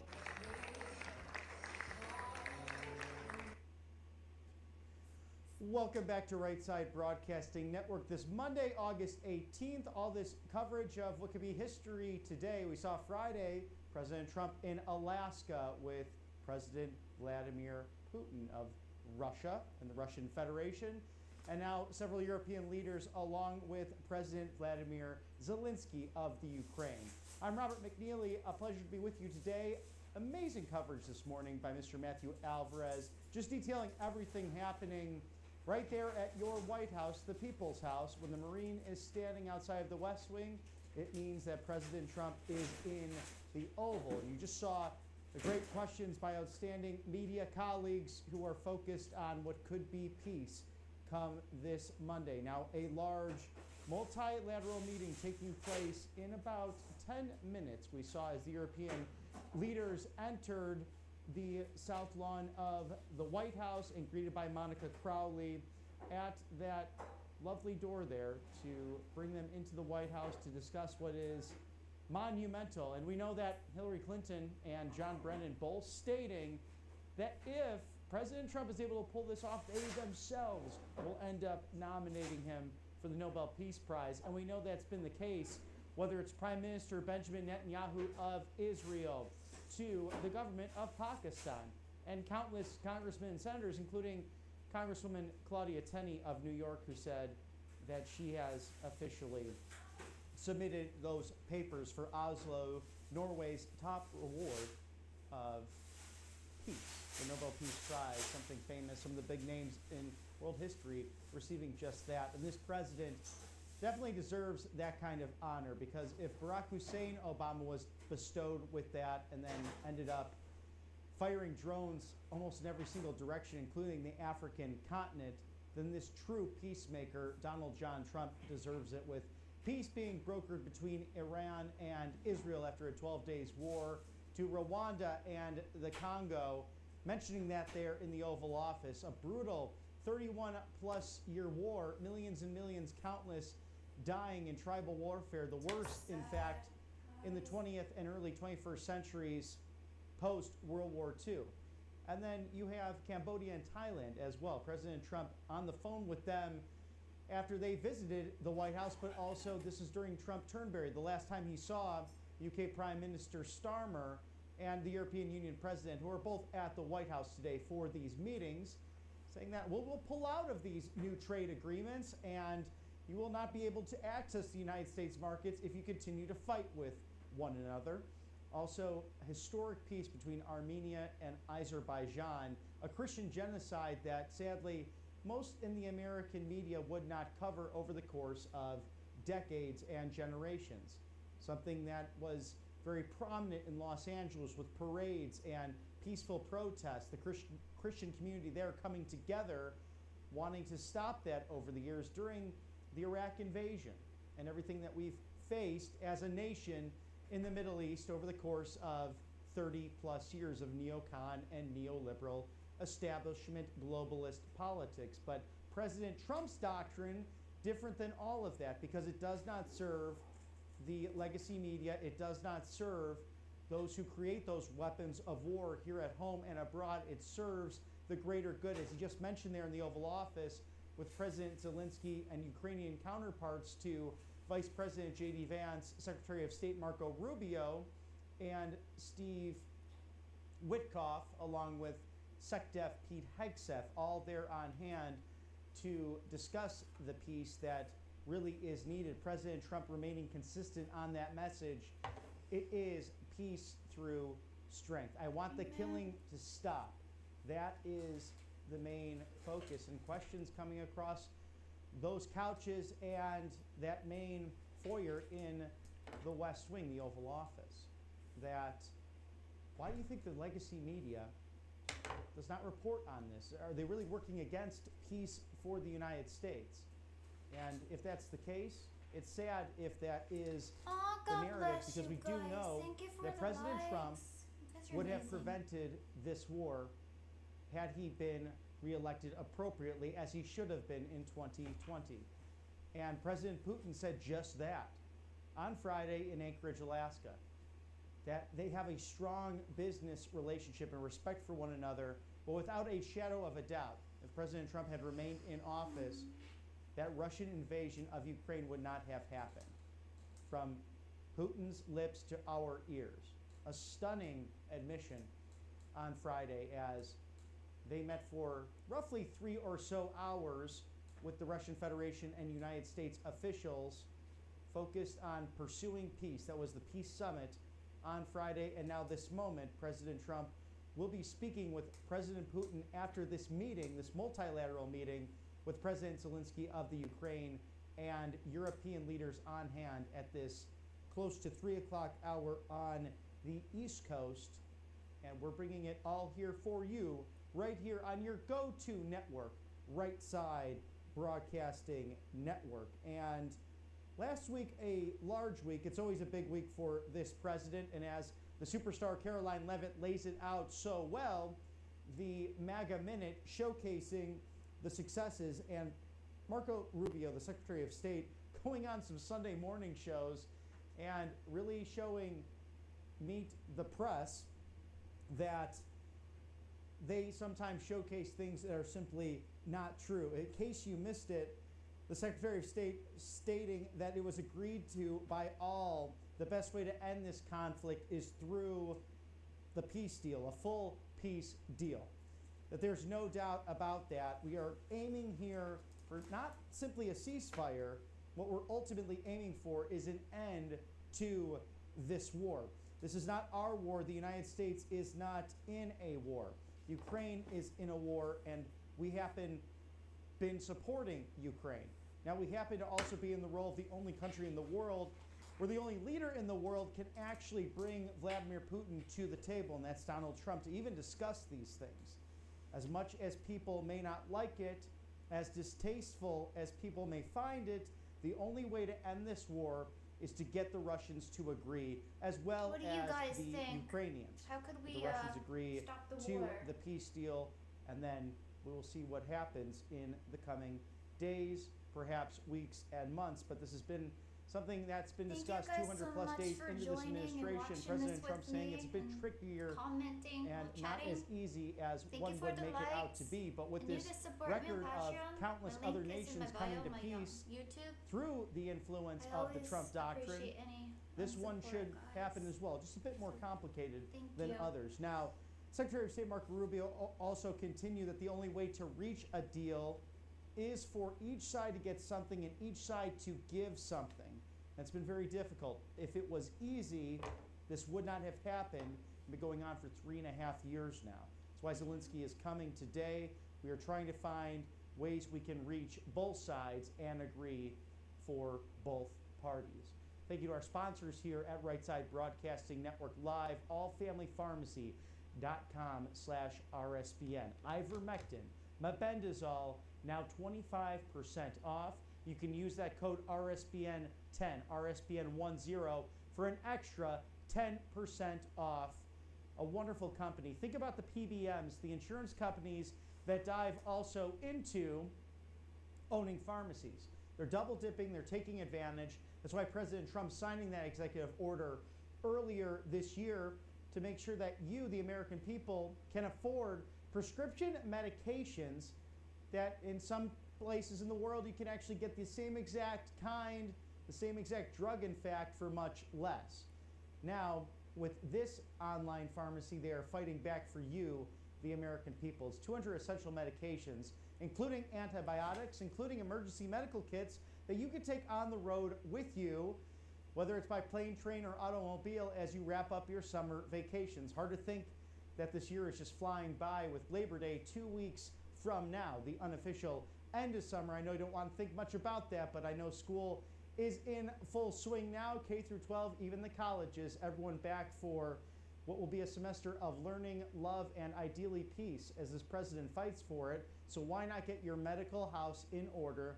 No red tape, no bureaucracy, simply prescription medications provided by these great partners of doctors, nurses, and pharmacists committed to you, the American people. If you have no insurance, there's no hassle, no worry. Don't even sweat it. Get the extra 10% off now using code RSBN10. That's RSBN10. Scan the QR code there now. And we also have Tax Network USA. TNUSA.com/RSBN. Settle those back taxes now. Protect yourself from the IRS. We know the Auto Pen Administration brought in 80,000 or so new IRS agents. Don't sweat that. Don't hassle it, especially if you start a new business and you might have the books that are open and a lot of different numbers that are simply unorganized. That's okay. It happens. Visit TNUSA.com/RSBN for answers. Call today. Don't delay. 800-357-1415. Truly your go-to for settling back taxes. TaxNetworkUSA.com/RSBN. Please reach out to my friends there, the expert accountants, and in some cases they did work for the IRS, so they bring that knowledge to you at Tax Network USA so that you don't have to stress out about everything we have to face on that pesky April 15th every year.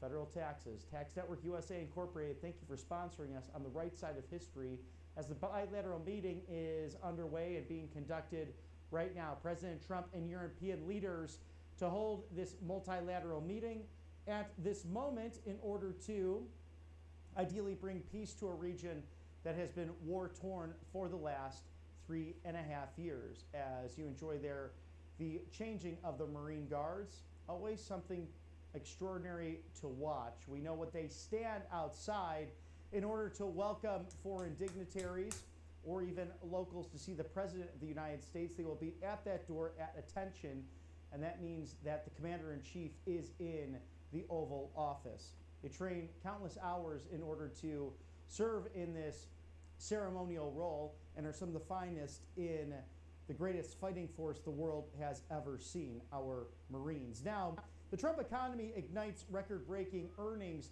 surging a market boom. And this is very clear that peace will bring about more wealth and prosperity, not only for the American people, but for Europe as a whole. As you see the European Union flag, the NATO flag, as well as the Union Jack for the United Kingdom, Ukraine, Italy, also Germany, France, Finland, and Old Glory, the United States, all in that order from right to left. Right in front of, this is the North Portico, the entrance hall as you walk in, and ceremonial as you'll see the changing of administrations, where a president and the first lady will greet a president-elect and his first lady. We've seen that over the years, and some of the more fun ones in memory between especially Barack Hussein Obama and President-elect Donald Trump, as they've had a very interesting relationship. We know that the George W. Bush and Barack Hussein Obama portraits now around the side, because this is a hall and a corridor, the main first floor of the residence, where you can see portraits of the former commanders-in-chief, but they are no longer in the public view. And we know that between the two of them, bringing about globalist policies, it did not really matter Republican versus Democrat. We can remember when Barack Obama, running in 2008, really spoke out against the wars and the foreign policy of the Bush administration, but ironically holding on to a lot of those architects from the Bush administration into his own administration. Interesting to see why that was, but someone who did not necessarily bring peace about like this president did. In fact, was someone who was very eager to shoot first and then ask questions later.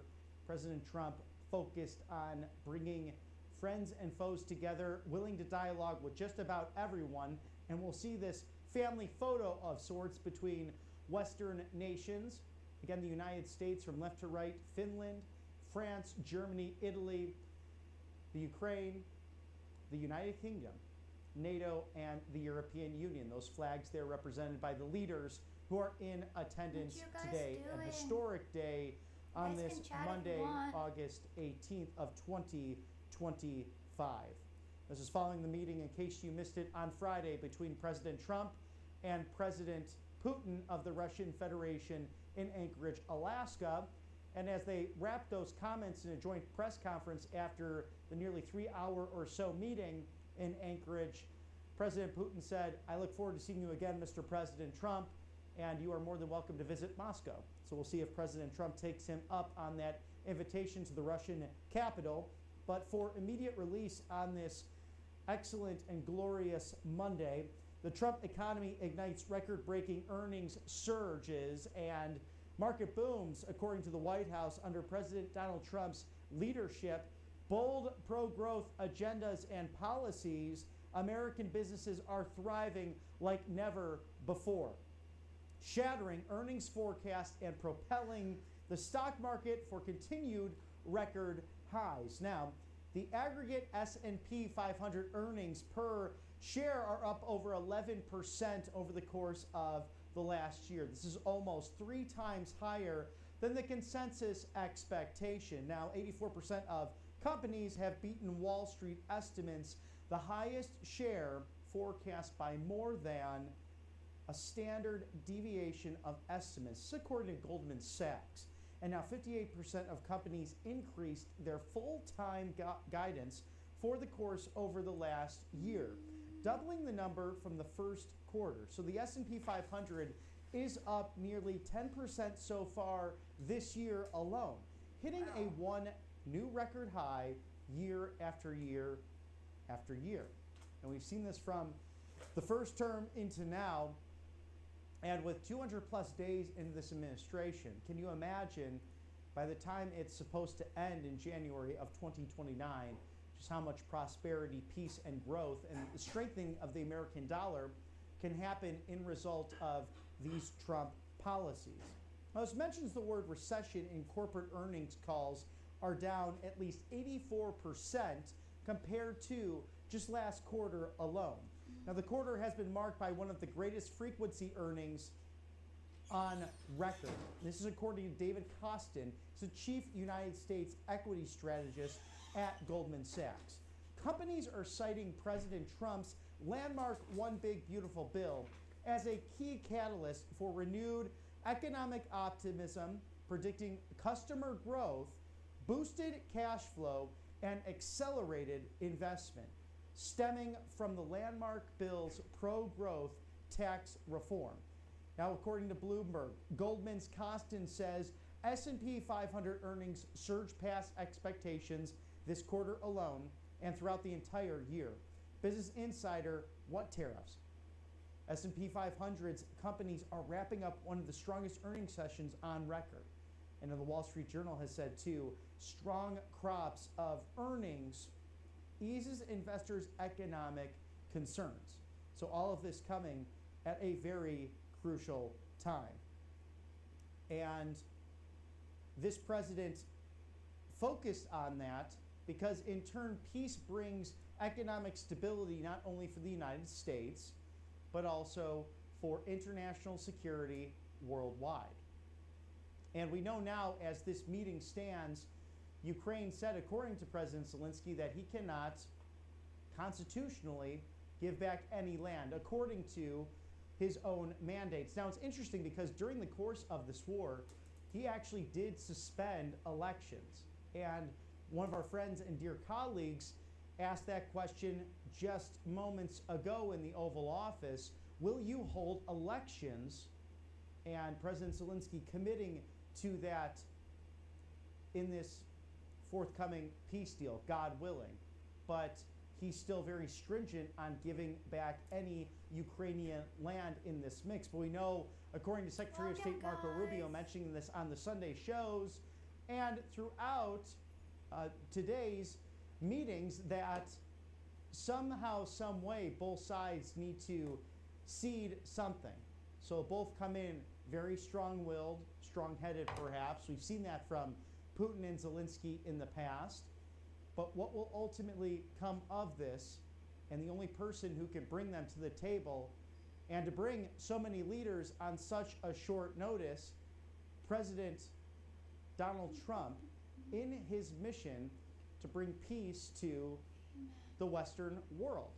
Something that would not have taken place, this Russian invasion of Ukraine, back in 2022 had he been reelected.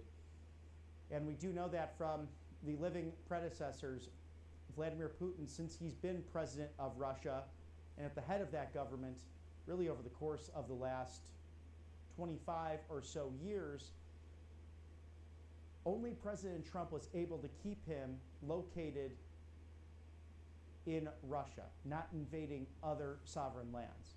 It was Crimea under George W. Bush, the territories under Barack Hussein Obama, and now the invasion of the mainland of Ukraine, all done under the watch of other presidents. Vladimir Putin did not respect, nor did he fear, the neocon, neoliberal American agenda, but he respects and fears the peace through strength Trump doctrine that has clearly worked throughout the entirety of not only the United States and a historic election and great political comeback that we witnessed last year, but abroad and within their own countries, and this right-wing populism, as we've seen showcased by great leaders like Giorgia Meloni of Italy, who's at the White House and part of this meeting. It's something that's gained popularity. Sovereign borders, respect for all cultures, and dialogue, and tariffs. Hey, they work, and it's clearly being seen at the S&P 500 and in these dialogues between nations that might have some differences, but do agree that peace is in the future and something that can bind the Western world and the world as a whole, as President Trump will hold a family photo with European leaders at the bottom of the hour.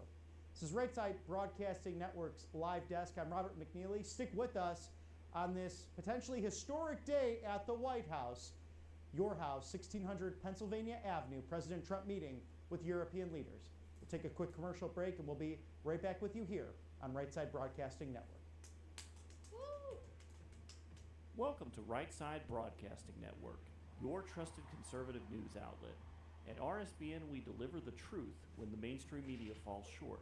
Since 2015, we've proudly broadcasted every single one of President Trump's iconic MAGA rallies, bringing you the excitement and energy live before anyone else. By watching RSBN, you get an unfiltered front row view of the action on the ground. We interview the crowds to give a voice to millions of Americans just like you. We show you President Trump's speeches in their entirety, free from interruptions and censorship. We cover the stories that matter to you with the integrity and passion you deserve. Thank you for joining. Thank you for choosing RSBN as your home for America First News. Together, we stand strong, united, and informed. So join us and be part of the right side of history. Hey y'all, it's Sil from the Diamond and Silk Chit Chat live show. Look, don't forget to check me out right here on RSBN Network. Be sure to watch the show on Right Side Broadcasting Network, and I want you to support Right Side Broadcasting Network. Yes, it's imperative that you do so, okay? I look to see y'all soon. Bye-bye. I hope you guys are good, able to hear this.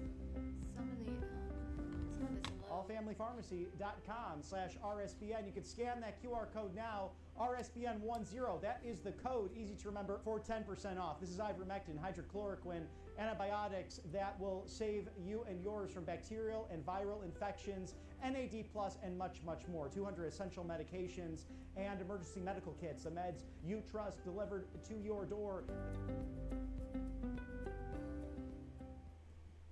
And the focus will be today these talks on ending this conflict between Russia and the Ukraine, as President Trump will hold a family photo with European leaders there at 2:30.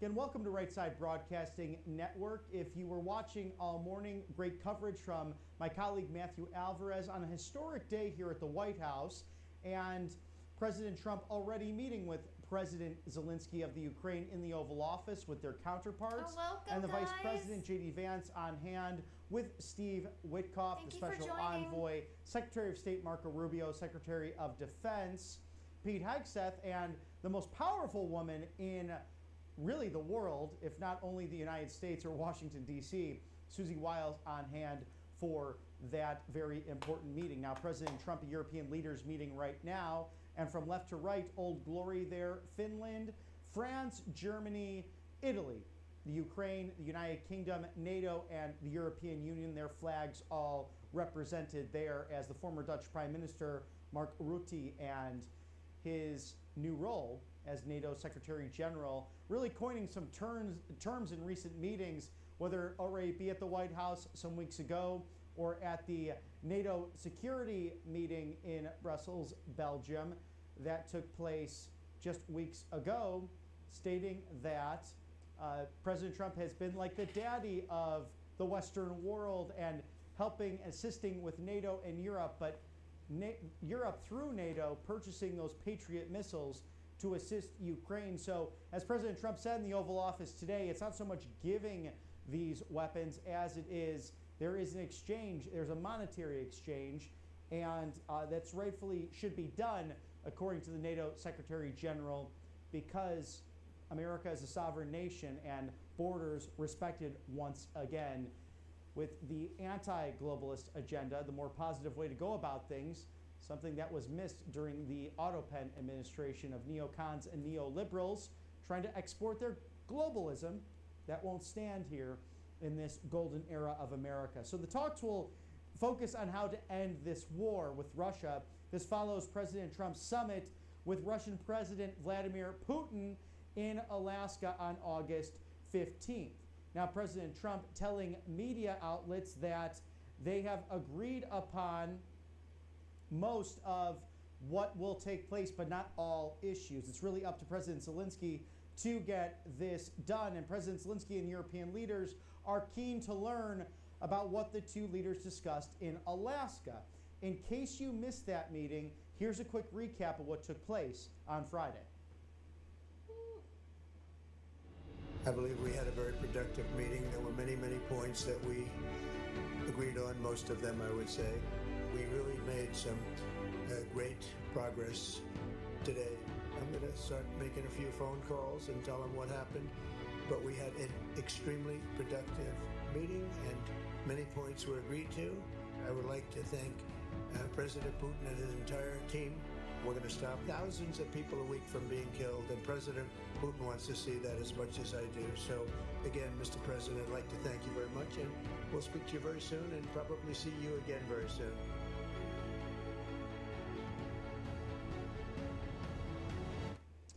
So President Trump focused on those peace efforts, and President Putin seemingly open to that as it was discussed at that press conference in Anchorage, Alaska, after the leaders met for roughly 3 hours or so with their teams. Now, President Trump said he spoke to Putin about the possibility of a NATO-style collective defense guarantee for Ukraine.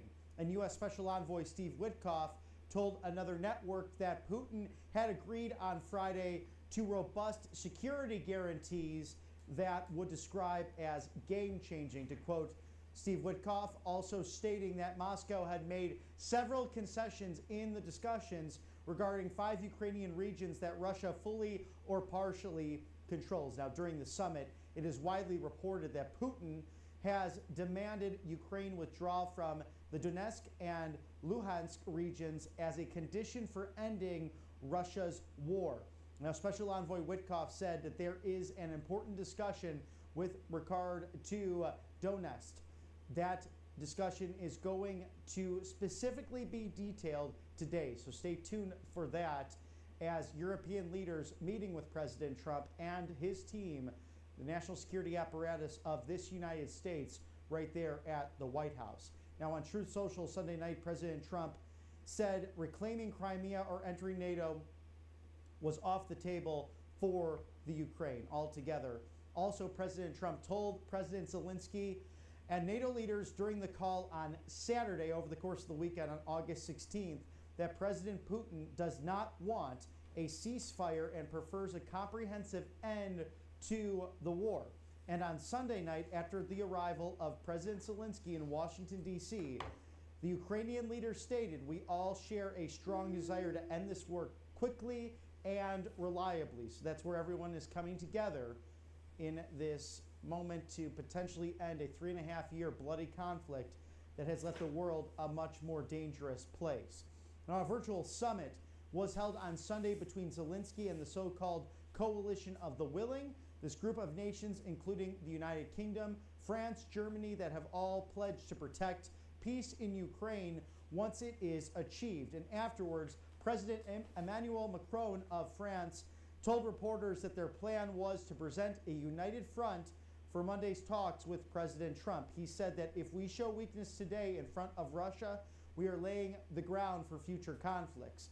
During that summit, President Zelenskyy stressed that the Ukrainian constitution makes it impossible to give up territory, stating that the constitution of Ukraine makes it impossible to give up territory or trade land. Now, it's very interesting. I have not personally read the Constitution of Ukraine. I would like to dive into it because we do know, just fair and balanced here at this wonderful network, that Zelenskyy, during this war, used those martial law powers to suspend elections in the Ukraine, something that was widely criticized, especially for right-wing populists around the world, especially here in MAGA circles. So we'll watch all of that, where he pledged to a friend here at the network asking that question roughly 1 hour ago: do you commit to free and open elections in Ukraine moving forward?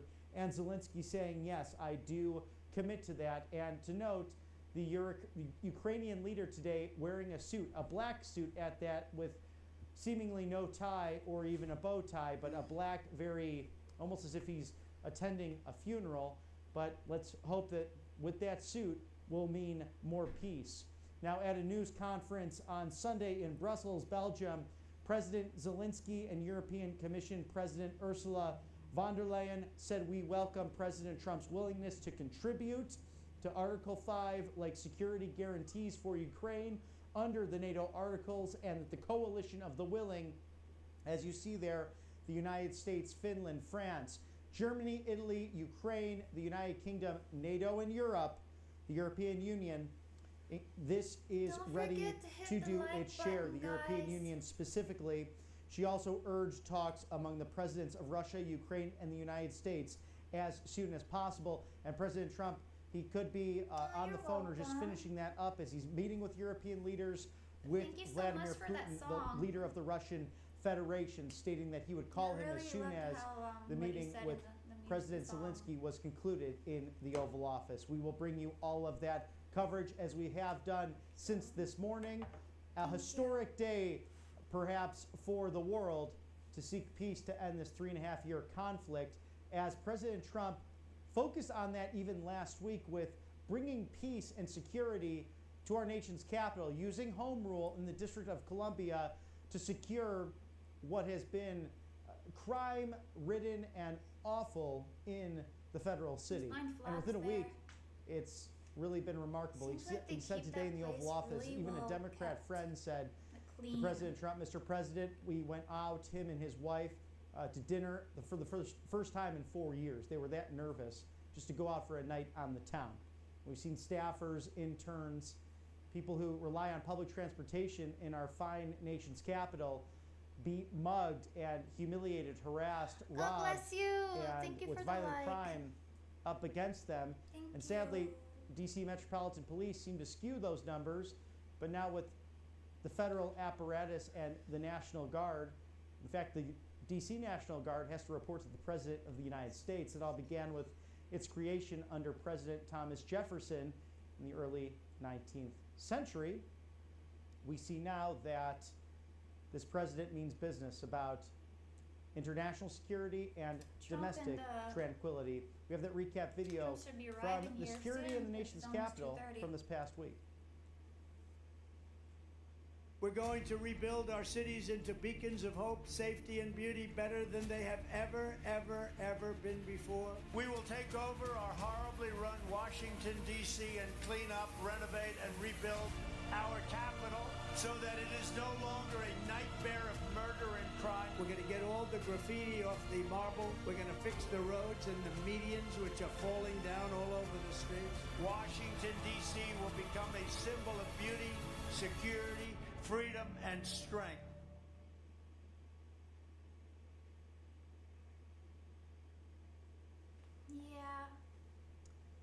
You want your freedom to choose. That's You're what right, America is Ashes. all about, as the Trump foreign policy, peace through strength, the Trump doctrine on clear display today, as we await for a family Your photo music with has European touched a lot of leaders people in at the their bottom darkest of the moments. hour. We'll take you give right them there hope in the main foyer as you enter the north through your music. portico and the front door You of the give White them House. that sense that Right they're outside not alone of in it. the beautiful blue they'll be room okay. there. And we see the flags on That means a display lot.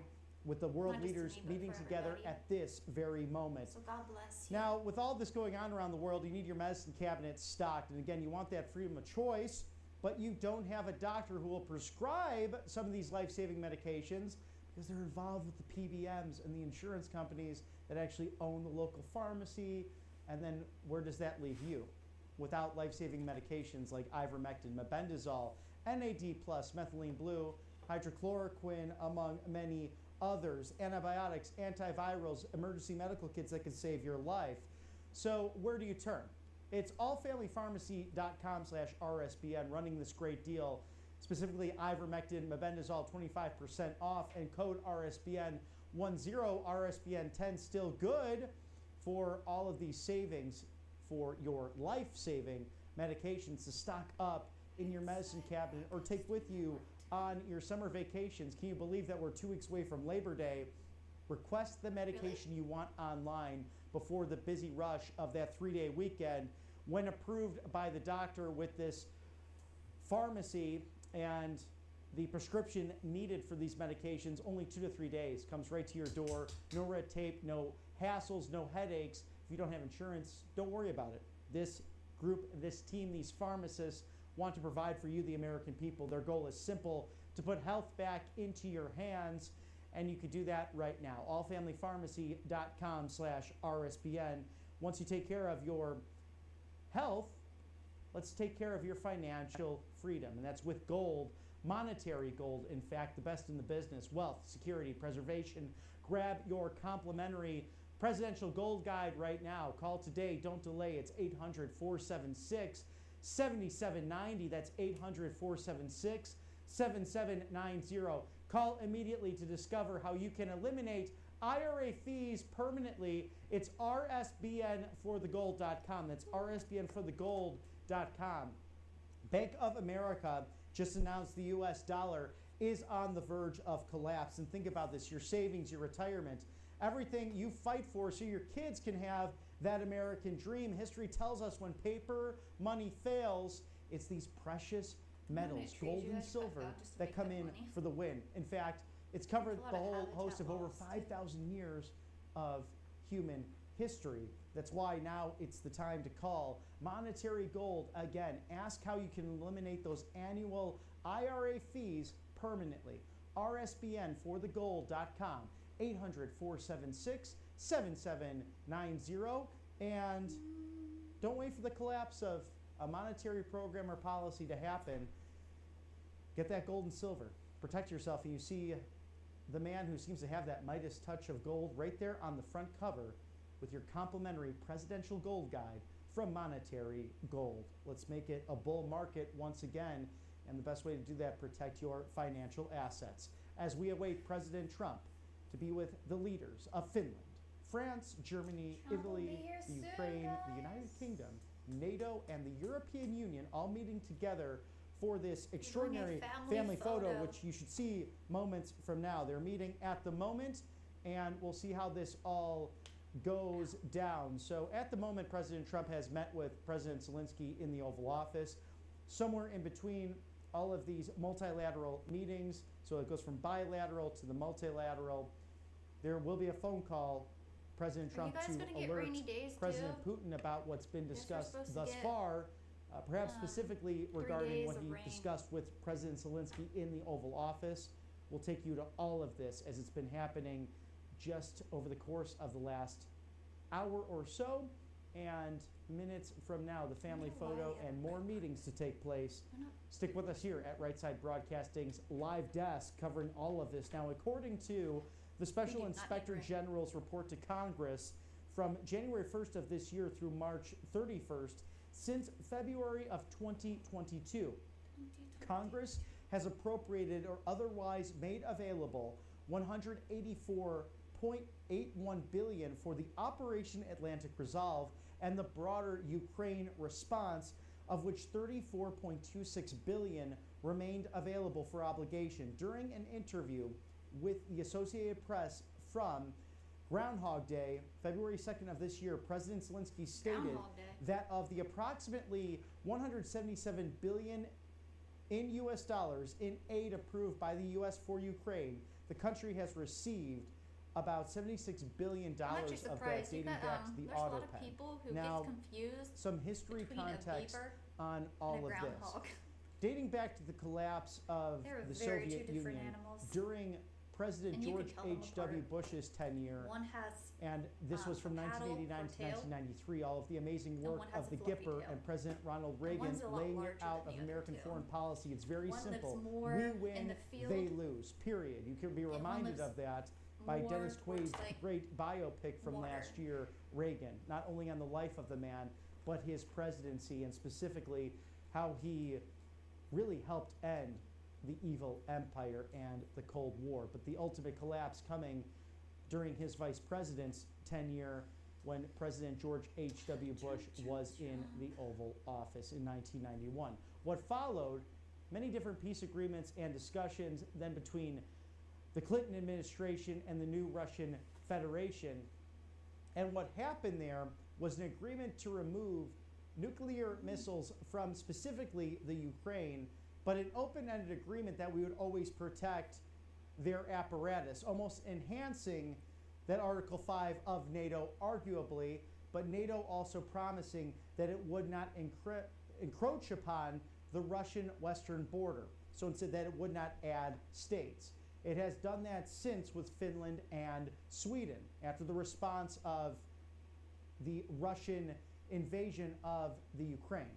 So it's been this back and forth.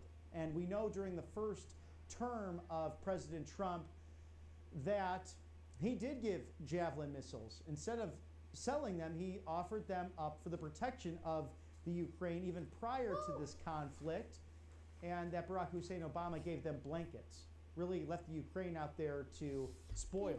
And we do know that under George W. Bush and the apprehension of Crimea, because we were busy focused on Afghanistan and Iraq, in some cases it was appropriate to respond in Afghanistan. I think it's much more arguable that we should have invaded Iraq in the first place, a very unpopular war.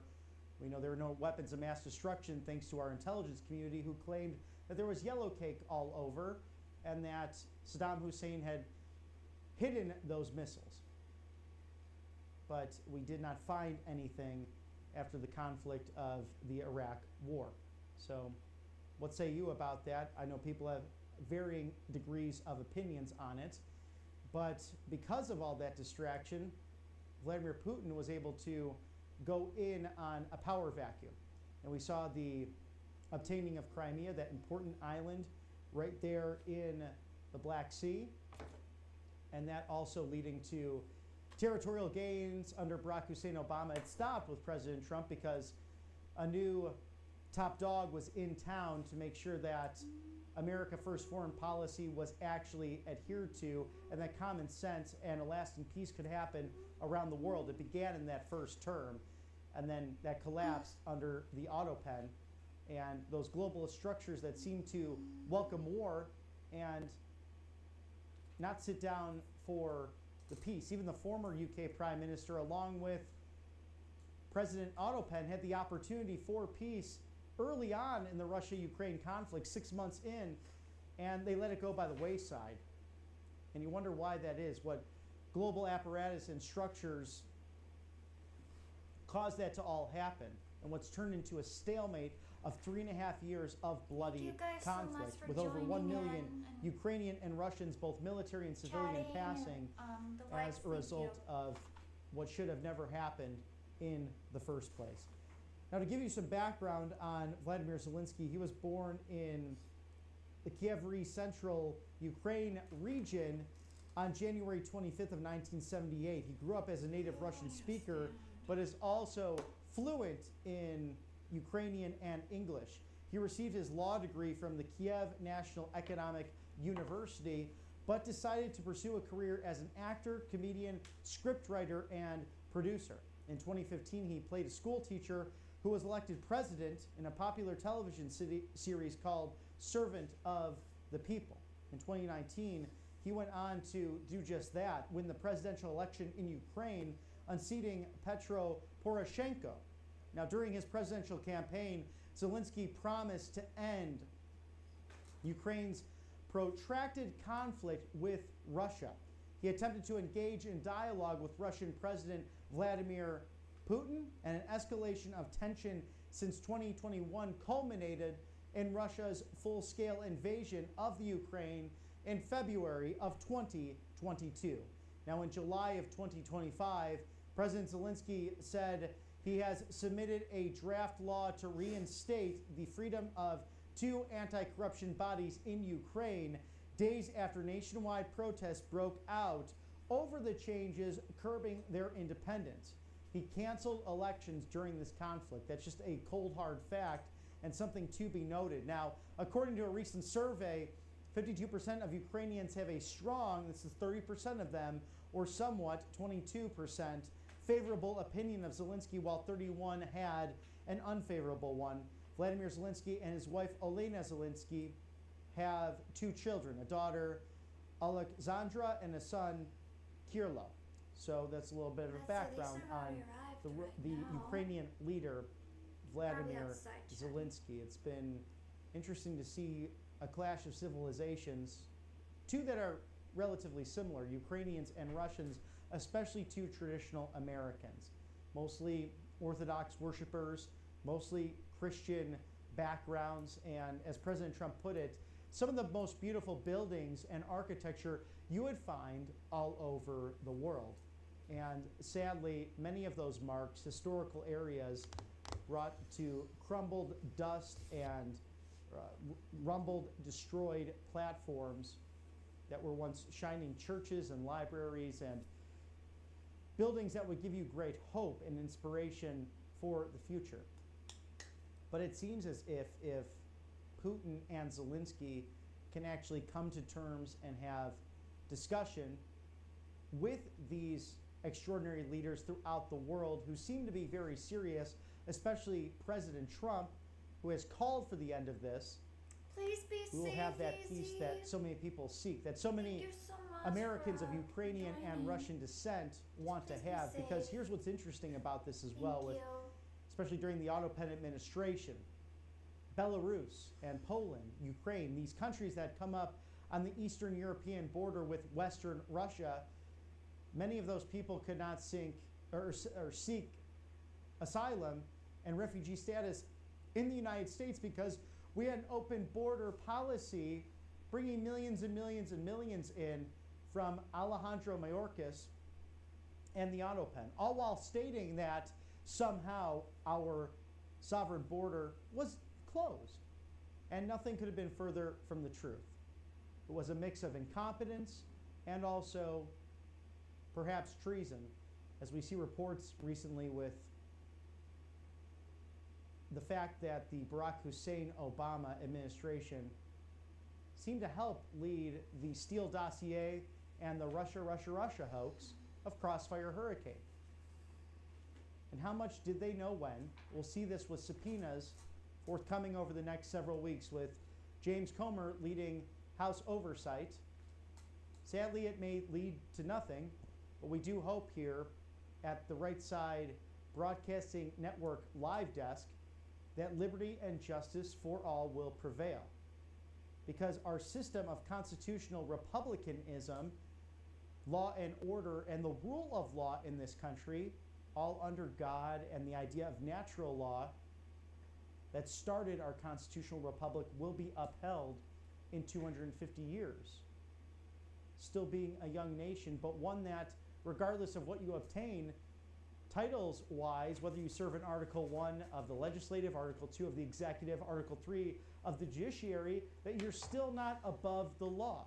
And that could be your local judge in small-town America all the way up to a United States Supreme Court member and justice, that they are also under the umbrella and the letter of the law. That Lady Liberty truly has that blindfold as she holds up that scale that is meant to balance.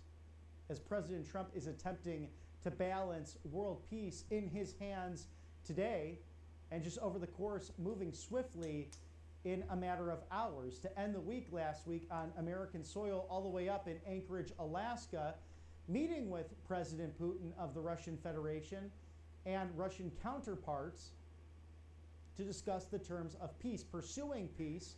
Alaska 25, the summit to kick this off, and President Putin stating in the press conference before American and Russian media that President Trump is welcome to Moscow, the Russian capital, in order to discuss further how to end this, but also stating that President Trump, if he was in office, if he was reelected in 2020, as he should be, we know what happened in 2020, that the Russian invasion of the Ukraine would have never happened in the first place. A major statement to digest, which led to weekend discussions over the phone and multilateral meetings now culminating in today. A bilateral meeting between the Ukrainian security apparatus, the United States government, President Trump accompanied by Vice President Vance, Secretary Rubio, Secretary Hegseth, Steve Witkoff as special envoy, and Susie Wiles, among others who are in the room where it's happening today at the White House.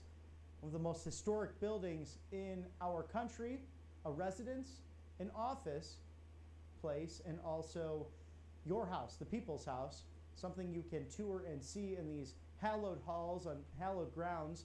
Every president and first lady living in that White House since the second president, John Adams, to call 1600 Pennsylvania Avenue in Washington, D.C., our capital city, the federal city, home as they display what is truly American power today. So you have the American flag there, the Finnish flag, the French flag, Germany, Ukraine, United Kingdom, NATO, and European Union all represented, as we're expecting a family photo moments from now, President Trump with the leaders to showcase the Western world and everything that's on display. As Emmanuel Macron, the president of France, said, this is the opportunity to be strong in negotiations and show Russia that Europe means business as a whole, and that they can come to some form of NATO agreement, which was once envisioned post-World War II, in order to ensure that communism and fascism did not spread throughout that region as it did in the 1930s. And there's much to dialogue, there's much to debate, there's a strong argument, frankly, that NATO is somewhat obsolete. But what we do know under this president, especially during the NATO summit just weeks ago, that he brought every nation to paying their fair share for the security apparatus of this transatlantic agreement, all at 5%, in order to streamline what was owed to the United States, who was taken advantage of for years. The only country that did not agree to it in the NATO pact, Spain, as they claimed that their social safety nets Don't forget to just hit the like cost button. too much money for the Spanish nation. But President Trump said, well, they will pay that 5% one way or another. That can come through tariffs, that can come through trade deals. And we know with this president, he's willing to walk away. So if Spain wants to back out of this but expect the same kind of security apparatus, then perhaps they will not have a trade deal with the United States. And President Trump has used the power of tariffs in order to bring people to the table. And that was on full display at Trump Turnberry with the United Kingdom and also the European Union, as Europe has agreed to a $600 billion deal along with a tariff threshold to access the market of the United States at 15%. Also a $720 billion energy deal, which was crucial because when the Autopen came into office, he decided to cancel the Keystone Pipeline that went from the oil-rich and mineral-rich areas of federal lands in Alaska all the way through the Western Territories and British Columbia, also Calgary, up in northwest Canada, providing for Canadian jobs, all the way through the United States for the security apparatus of North America. Instead, passing and granting Nord Stream 2 for Russia to pour all of its energy into Germany, and then for Germany and Europe as a whole to really be reliant upon Russian energy. And that's what helped to embolden the Russian invasion of the Ukraine. Did not make a lot of sense, especially for those neoliberals and neocons and people who have been convicted of being involved in pedophilia, among other terrible things, at the Lincoln Project. Remember that terrible organization that people like George Conway were involved with, and other neocons like John Bolton. You know, they keep good company. Of course, it's in jest, stating that it was Russia, Russia, Russia, and the Steele dossier and the hoax that led to Crossfire Hurricane and an operation of Seashell Man himself, James Comey, with the 8647 statement that he shared all over social media. Why would you want to get rid of this president who is negotiating the peace and saving people's lives, as he's been focused on that, stating that earlier, meeting with President Zelenskyy in the Oval Office, that it's about saving lives. That's all he cares about. It's not about being on Russia's side. It's not being on the Ukraine side. It's about being on the side of humanity. Over 1 million Russians and Ukrainians have perished in 3.5 years because of this bloody battle, which is now truly in a stalemate. And we saw even over the course of the last week, before President Trump met with President Putin, that they'd be on the phone. And Putin would speak to peace, and then drones would go off and target nursing homes, schools. It's terrible what's taken place. You actually have an American media in some cases that ask those important questions. Like, President Putin, will you stop targeting civilians? That's gone on both sides for too long now. And even a tragic story amongst Russian military. They had to dig up canals and tunnels near Chernobyl, where that terrible nuclear disaster was years ago. And although the half-life every year bringing down the scale and size, the scope of that tragedy, much of that land still uninhabitable, and many of those soldiers either dead now or suffering from radiation poisoning for having done that on the orders of the Kremlin. President Trump is tired of seeing all of that, and that has been the highlight of his American presidency, from securing the borders, from stopping the fentanyl trade, from protecting you, the American people, especially in the federal city. As we can go there live now with President Trump, the European leaders coming into the main foyer.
Is everything okay? You all set? Thank you very much. Thank you very much. Appreciate it.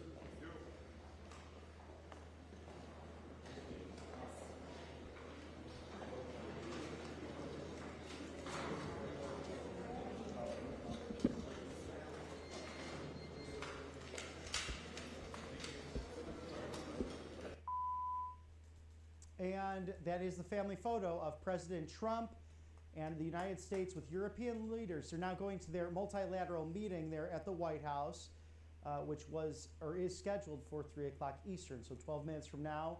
They seem to be ahead of schedule. And a background on some of these leaders, as you saw there, some more familiar than others with the American populace. But President Macron of France, he is 47 years old, and someone I think who has had quite a good relationship with President Trump, which was somewhat of a surprise. His initial opponent, Marine Le Pen, moved with somewhat of a MAGA movement, if you will, a nationalist populist movement within France that still continues to this day.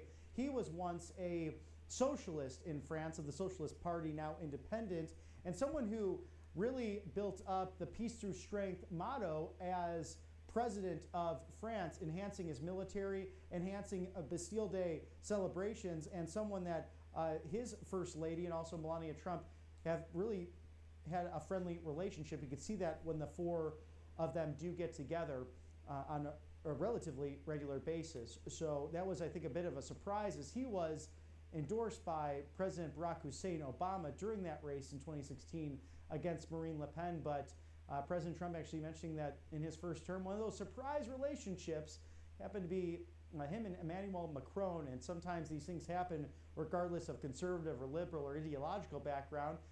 You just got to pick up the phone and talk to someone, just as President Trump encouraged with North Korea when he brought them to peace terms, and the first president to walk over that demilitarized zone in 2019, perhaps in all of North Korean history, and after the Korean engagement, that war that has technically never ended. We do have the ceasefire on the table, but most presidents will look through their binoculars into the demilitarized zone. President Trump walked over that line from South Korea to North Korea at the invitation of Little Rocket Man, Kim Jong-un, the leader of that nation. So it's about dialogue, it's about talking to people, and this president doing perhaps what he does best, the deal maker in chief, the negotiator in chief, the one who is committed to peace and ending the killing. Now, to go through some backgrounds, if we have time, as you see these leaders all gathering in the East Room with their national security apparatus, will take you right there. Actually, we probably should take you right there to see what's happening in this this multilateral meeting at the White House. Well, it's good. Take it.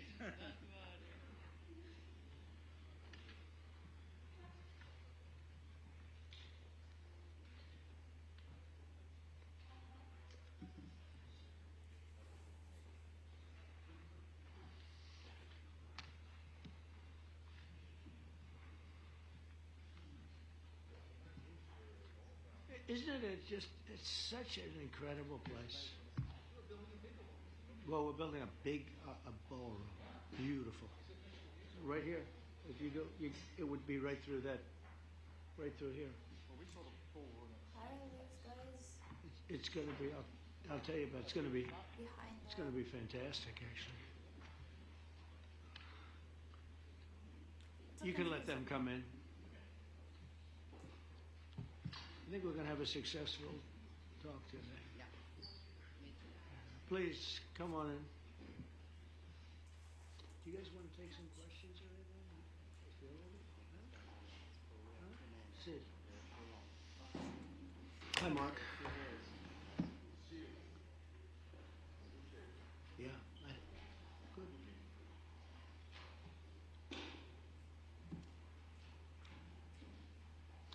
Well, thank you very much. It's a great honor to have you here. Special place, White House is special, no matter where you're from. Represents so much, and it really is beautiful. And thank you for all of the wonderful things that took place today. We've had a very successful day thus far. Important discussions as we work to end the killing and stop the war in Ukraine. We're all working for the same goal, very simple goal. We want to stop the killing, get this settled. I've just had the honor of being with President Zelenskyy and all of the discussions that we've had. We covered a lot of territory, and I spoke indirectly with President Putin today. We're going to call President Putin right after this meeting. I'm sure we're going to have a solid meeting, good meeting, maybe a great meeting, and we're going to try and work out a trilat after that and see if we can get it finished, put this to sleep, because this is not since the Second World War has there been anything like this. So I'm honored to welcome NATO Secretary General Mark Rutte, who's a great gentleman, great political leader in Europe generally, but now he's the NATO Secretary General, and you're doing a fantastic job. Thank you very much, Mark. Prime Minister Starmer of the United Kingdom, our friend and my friend, and doing really well. And people like him a lot. We all like him. Everyone knows President Macron of France, who's been with me from the beginning. One of the first people I met as a foreign dignitary, and I liked him from day one. He's dreaming for 2 hours. And I like him even more now. That's pretty good. That's unusual. That's a pretty unusual thing. Prime Minister Meloni of Italy, who's a really great leader and an inspiration over there. She's served now, even though she's a very young person, she's served there for a long period of time relative to others. They don't last very long. You've lasted a long time. You're going to be there a long time. Chancellor Merz of Germany, who is a very strong person and a very strong leader and very highly respected in Germany. And he's my friend, and it's an honor to have him as my friend. Thank you very much. Very good. You look great with your tan. Where did you get that tan? I want to get a tan like that. President Stubb of Finland, and he's somebody that, where are we here? Huh? Oh, you look better than I've ever seen you look. But you've done a great job, and we wanted to have you here because you're somebody that we all respect. And you've had a lot to do with the success, I think, and the potential success. And thank you very much for being here. We appreciate it. And the President of the European Commission, Ursula von der Leyen, who is somebody that we just made a big deal with all of those countries. I don't know. I think you might be more powerful than all these guys at this table. I don't know.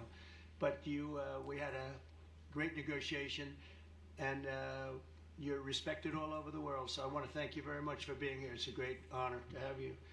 The Alaska Summit reinforced my belief that while difficult, peace is within reach, and I believe that in a very significant step, President Putin agreed that Russia would accept security guarantees for Ukraine, and this is one of the key points that we need to consider, and we're going to be considering that at the table also, like who will do what, essentially. I'm optimistic that collectively we can reach an agreement that would deter any future aggression against Ukraine, and I actually think there won't be. I think that's even overrated, largely overrated, but we're going to find out. And I think that the European nations are going to take a lot of the burden. We're going to help them, and we're going to make it very secure.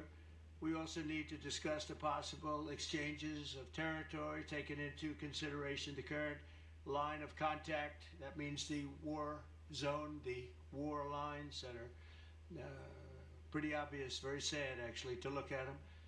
And negotiating positions. President Putin, also you have President of Ukraine, who is you just met a little while ago, and we're going to try and get a three-party meeting, maybe as soon as we can. And I have a feeling you and President Putin are going to work something out. Ultimately, this is a decision that can only be made by President Zelenskyy and by the people of Ukraine working also together in agreement with President Putin. And I just think that's very good things are going to come of it. So I hope we have a good meeting. And if we can have a good meeting, I'll set up a meeting with President Putin. And if you'd like, I'll go to that meeting. And not that I want to do that, but I will do that because we want to save a lot of people from dying. A lot of people are dying, and we got to save them. We got to save it. 5,000, 6,000, 7,000 people sometimes a week. All of us would obviously prefer an immediate ceasefire while we work on a lasting peace, and maybe something like that could happen. As of this moment, it's not happening, but President Zelenskyy and President Putin can talk a little bit more about that. You know, in the 6 or so wars that we stopped, we haven't had a ceasefire, and so I don't know that it's necessary. You can do it through the war. Welcome, guys. But it would be, I like the ceasefire from another standpoint. You immediately stop the killing. But I believe a peace agreement at the end of all of this is something that's very attainable, and it can be done in the near future. With all of the wars that I got involved in, we only have this one left. Of course, as I walk out the door, there'll probably be a new one starting, and I'll get that stopped too. But I thought this was going to be one of the easier ones. It's actually one of the most difficult. They're very complex. the next step would be for a trilateral meeting, and that will be worked out. And I just look forward to working and having a great result. We're going to spend a lot of time today talking about, and we're really honored you guys came over. I mean, these are the heads of major countries and respected all over Europe.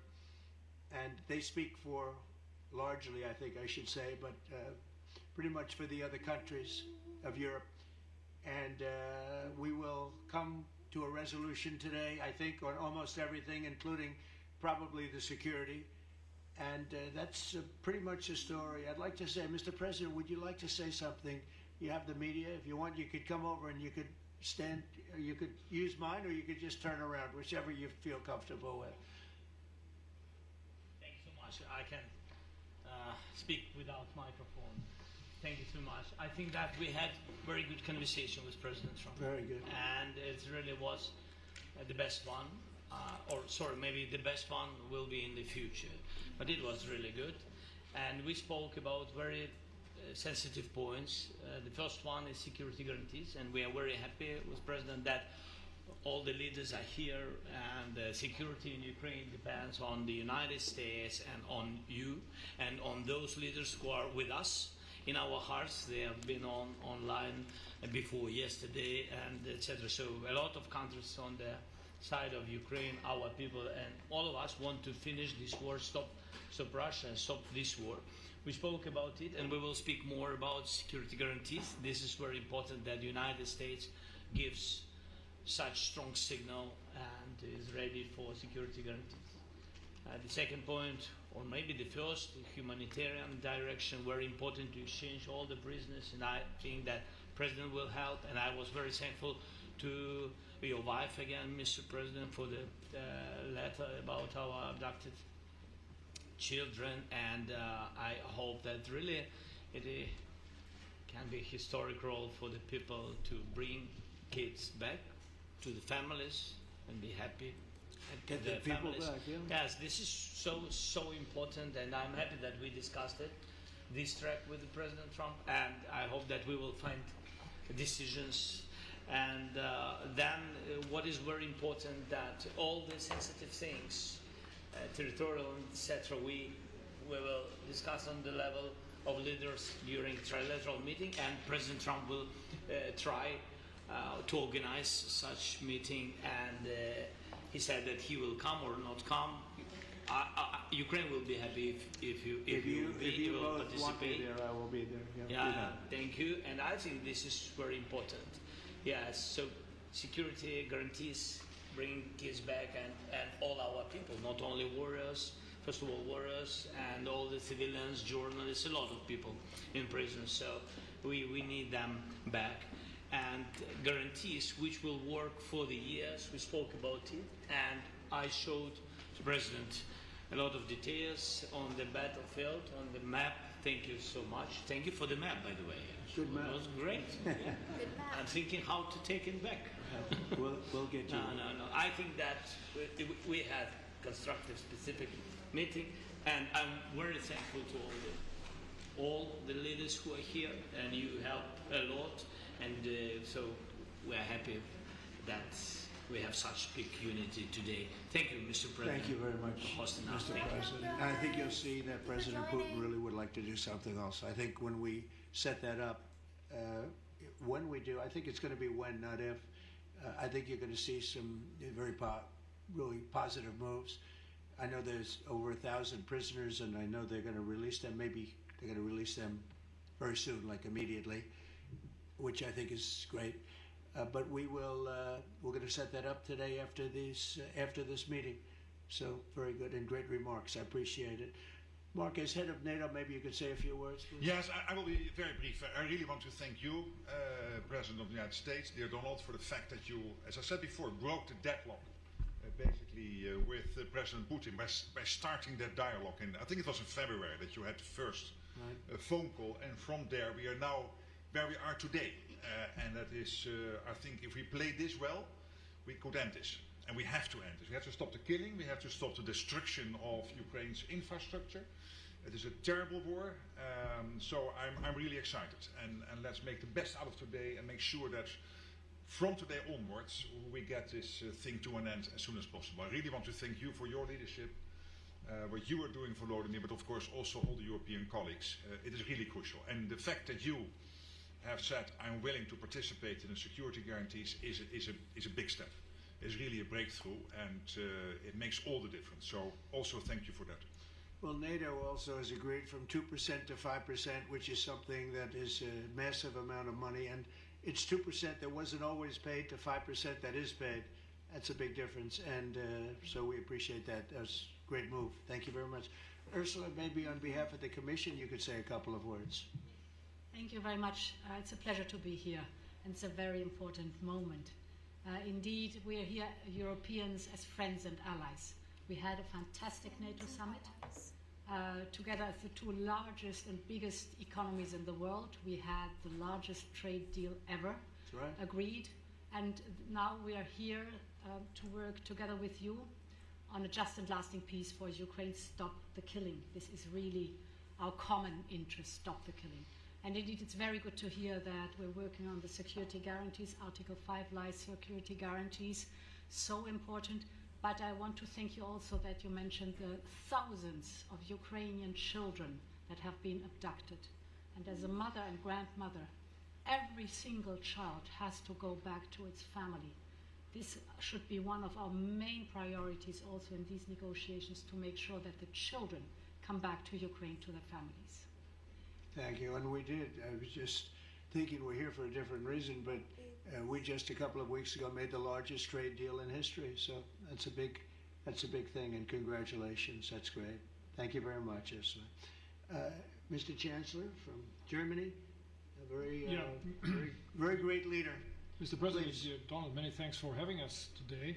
I think this is extremely helpful that we are meeting and hearing that the two of you are having such a good meeting today here in Washington. The next steps ahead are the more complicated ones now. The path is open. You opened it last Friday. But now the way is open for complicated negotiations. And to be honest, we all would like to see a ceasefire, the latest from the next meeting on. I can't imagine that the next meeting would take place without a ceasefire. So let's work on that, and let's try to put pressure on Russia, because the credibility of these efforts we are undertaking today are depending on at least a ceasefire from the beginning of the serious negotiations from next step on. So I would like to emphasize this aspect and would like to see a ceasefire from the next meeting, which should be a trilateral meeting wherever it takes place. Well, we're going to let the president go over and talk to the president, and we'll see how that works out, and if we can do that. I will say, and again I say it, in the 6 wars that I've settled, I haven't had a ceasefire. We just got into negotiations, and one of the wars was, as you know, in the Congo was 31 years long. Another one that we settled last week with 2 great countries was 35 years going on, and we had no ceasefire. So if we can do the ceasefire, great. And if we don't do a ceasefire, because many other points were given to us, many points were given to us, great points. Please, Georgia, go ahead. Well, thank you very much, Donald, Mr. President, for hosting us today in this important meeting. And I think it is an important day, a new phase, after 3 years and a half that we didn't see any kind of sign from the Russian side that there was a willing for dialogue. So something is changing, something has changed, thanks to you, thanks also to the stalling in the battlefield, which was achieved with the bravery of Ukrainians and with the unity that we all provided to Ukraine. And the reason why I mention it is that we also have to remind that if we want to reach peace and if we want to guarantee justice, we have to do it united. So that's why it's a very good day, the one we are in. You can obviously count on Italy as it was from the beginning. We are on the side of Ukraine, and we do absolutely support your efforts towards peace. We will talk about many important topics. The first one is security guarantees, how to be sure that it won't happen again, which is the precondition of every kind of peace. I'm happy that we will discuss about that. I'm happy that we will begin from a proposal, which is the, let's say, Article 5 model, which was Italian at the beginning. So we are always ready to bring our proposals for peace, for dialogue. It's something we have to build together to guarantee peace and to defend the security of our nation. So thank you, Mr. President, for hosting us. Thank you very much. Emmanuel? Thank you, Mr. President, for organizing this meeting and for your commitment. And everything was said, but I just have to say here, everybody around this table is in favor of peace. And we work very hard, and we've worked very hard during the past few years to have a peace which is a robust and long-standing peace. This is why the idea of a trilateral meeting is very important, because this is the only way to fix it.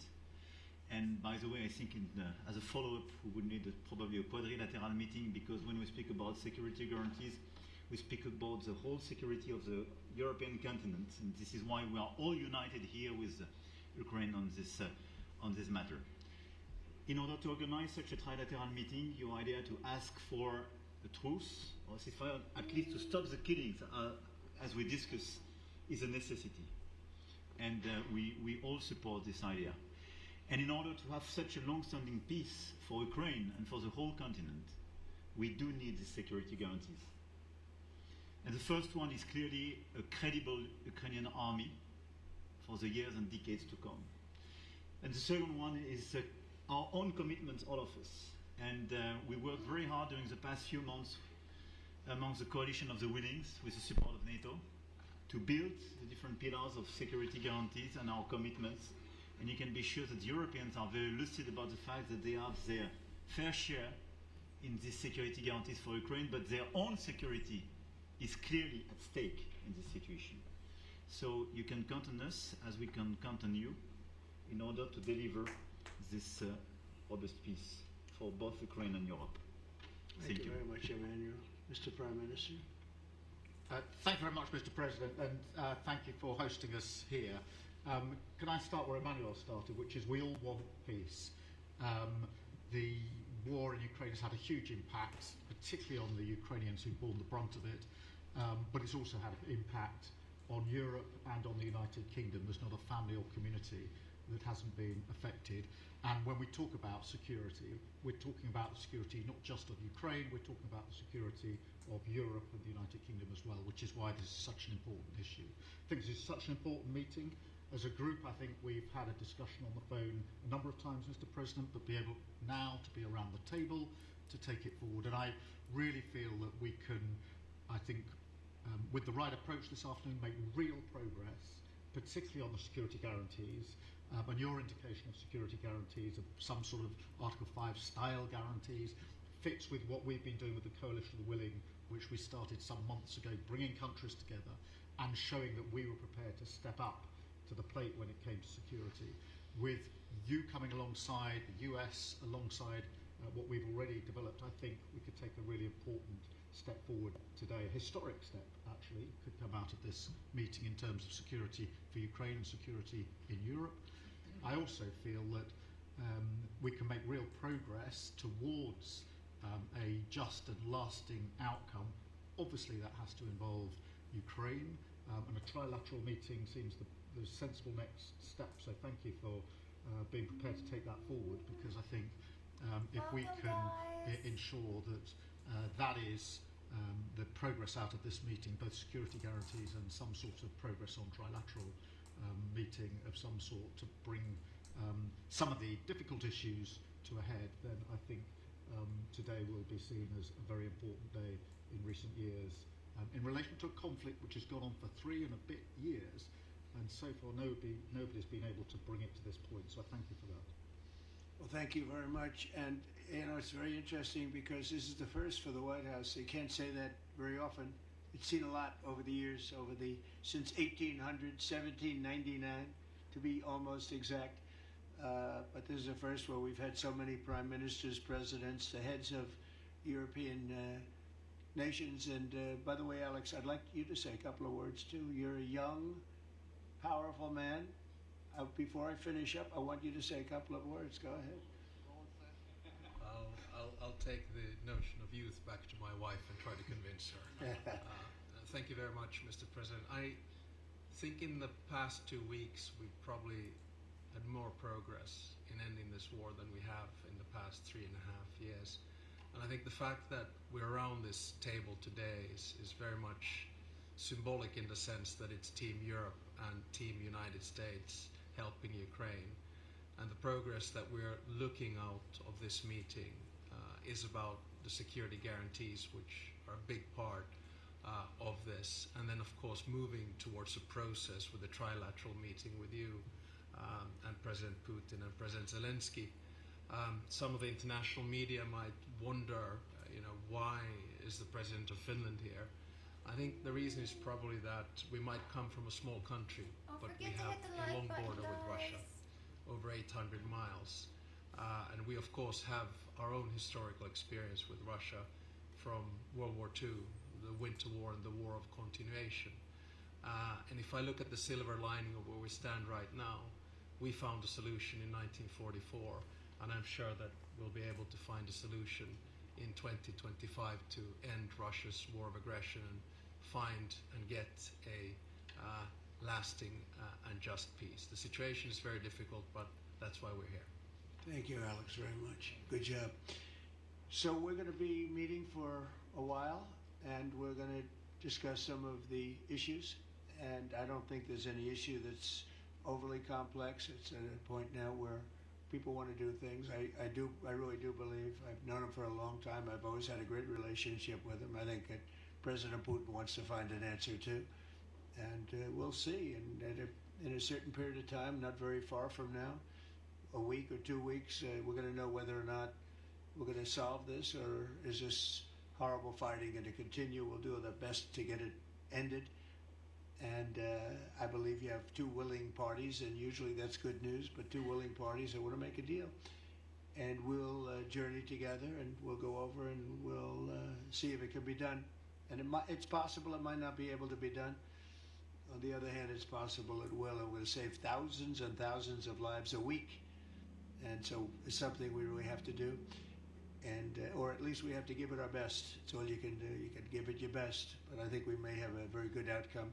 So I want to thank you all, and the media, I want to thank you. We're going to be staying here for a little while. Then we're going to walk over to the Oval Office, and we're going to have another little discussion about similar matters. And then they're going to go home to their great countries and report.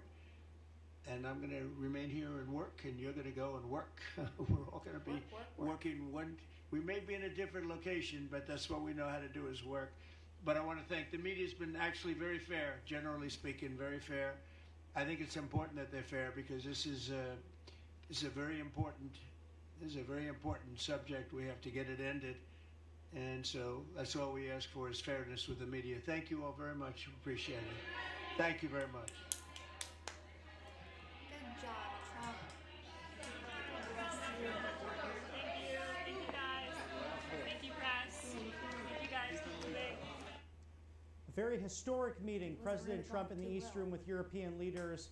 What looks to be the end to the Russian-Ukraine conflict over the course of the last 3.5 years. President Trump saying we will come to a resolution today, I think, on almost everything, including probably the security, and that's pretty much the story. So as they discuss from the East Room with their national security apparatus, as you can see the background there, President Trump with Vice President J.D. Vance, also Secretary of State Marco Rubio, Secretary of Defense Pete Hegseth, the Treasury Secretary Scott Bessent, Steve Witkoff on hand for these negotiations, and Susie Wiles as well, the Chief of Staff, and Monica Crowley, Chief Protocol. You might have mentioned or seen her as the family photo was together with these Western nations that are very committed to peace, as President Emmanuel Macron put it in the East Room of the White House. Thank you for being with us here today on Right Side Broadcasting Network's live desk. To catch all of us unbridled coverage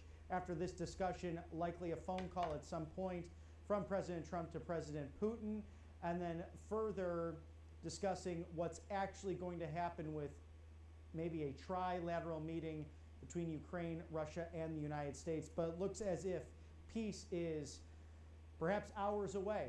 80 years, in fact, after the conflict of World War II. Again, in another global conflict to a certain extent, with many interests, many borders right along that Eastern European and Western Russian geographical line. As Finland's prime minister stated there, that 800 miles is shared between their border and Russia. It's the interest of all people, all parties here today for the cause of peace. Thank you to our sponsors here at the right side of history.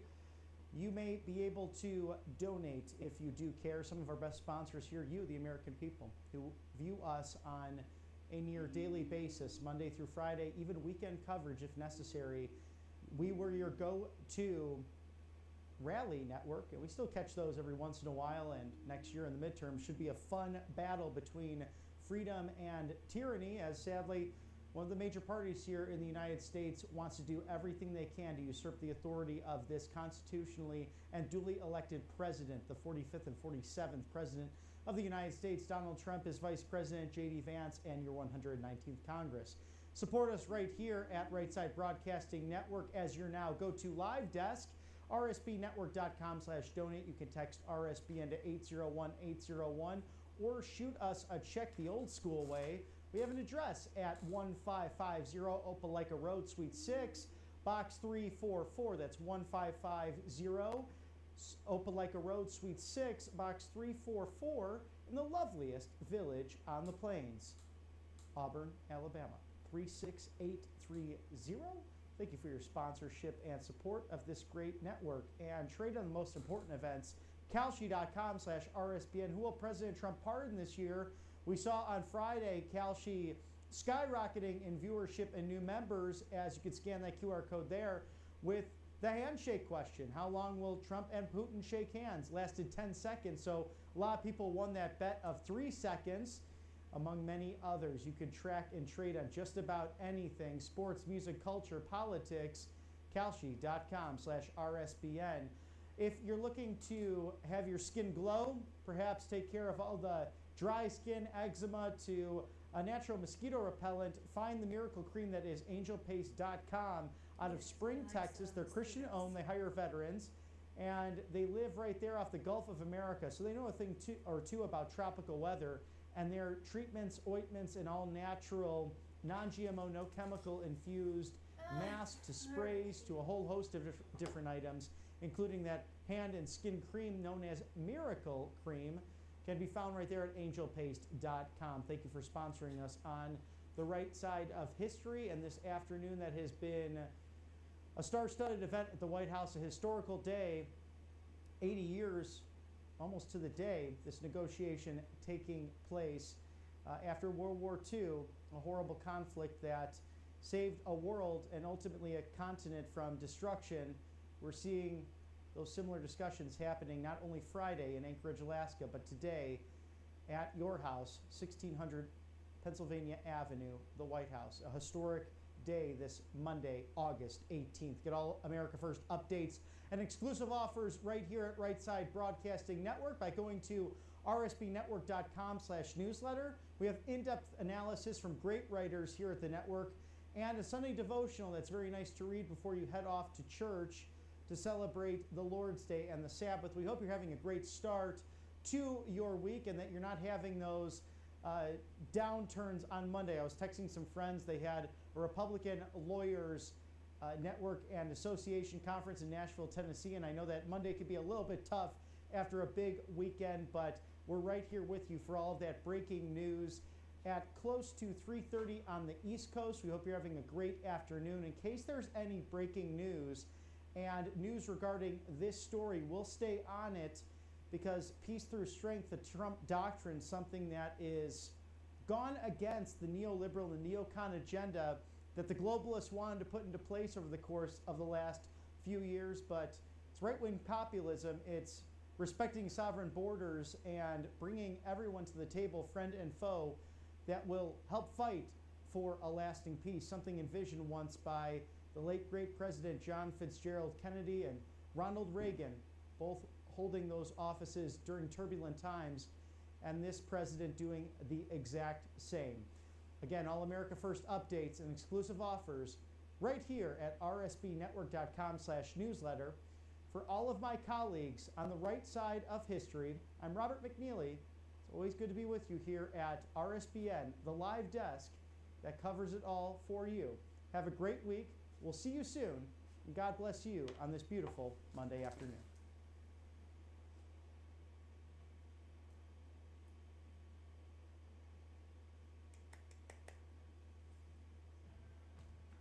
Welcome to Right Side Broadcasting Network, your trusted conservative news. But I want to thank everybody for joining me.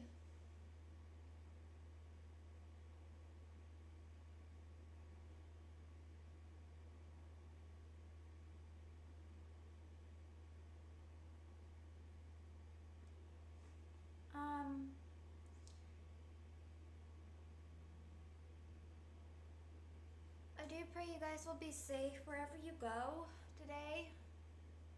'Cause I know you guys will be going to work, and please subscribe if you're new, and make sure your notifications are on so you won't miss any of my uploads or when I go live. And please support me also. It's always appreciated on Patreon. Link for that is in my bio. But it's actually very beautiful outside, so make sure you get outside and enjoy it. But I do want to say thank you guys for all the love and the support that you guys show on my channel. And go check out my new short video too. Comment and like. It's very beautiful. So, thank you guys so much. But everybody stay safe, okay? And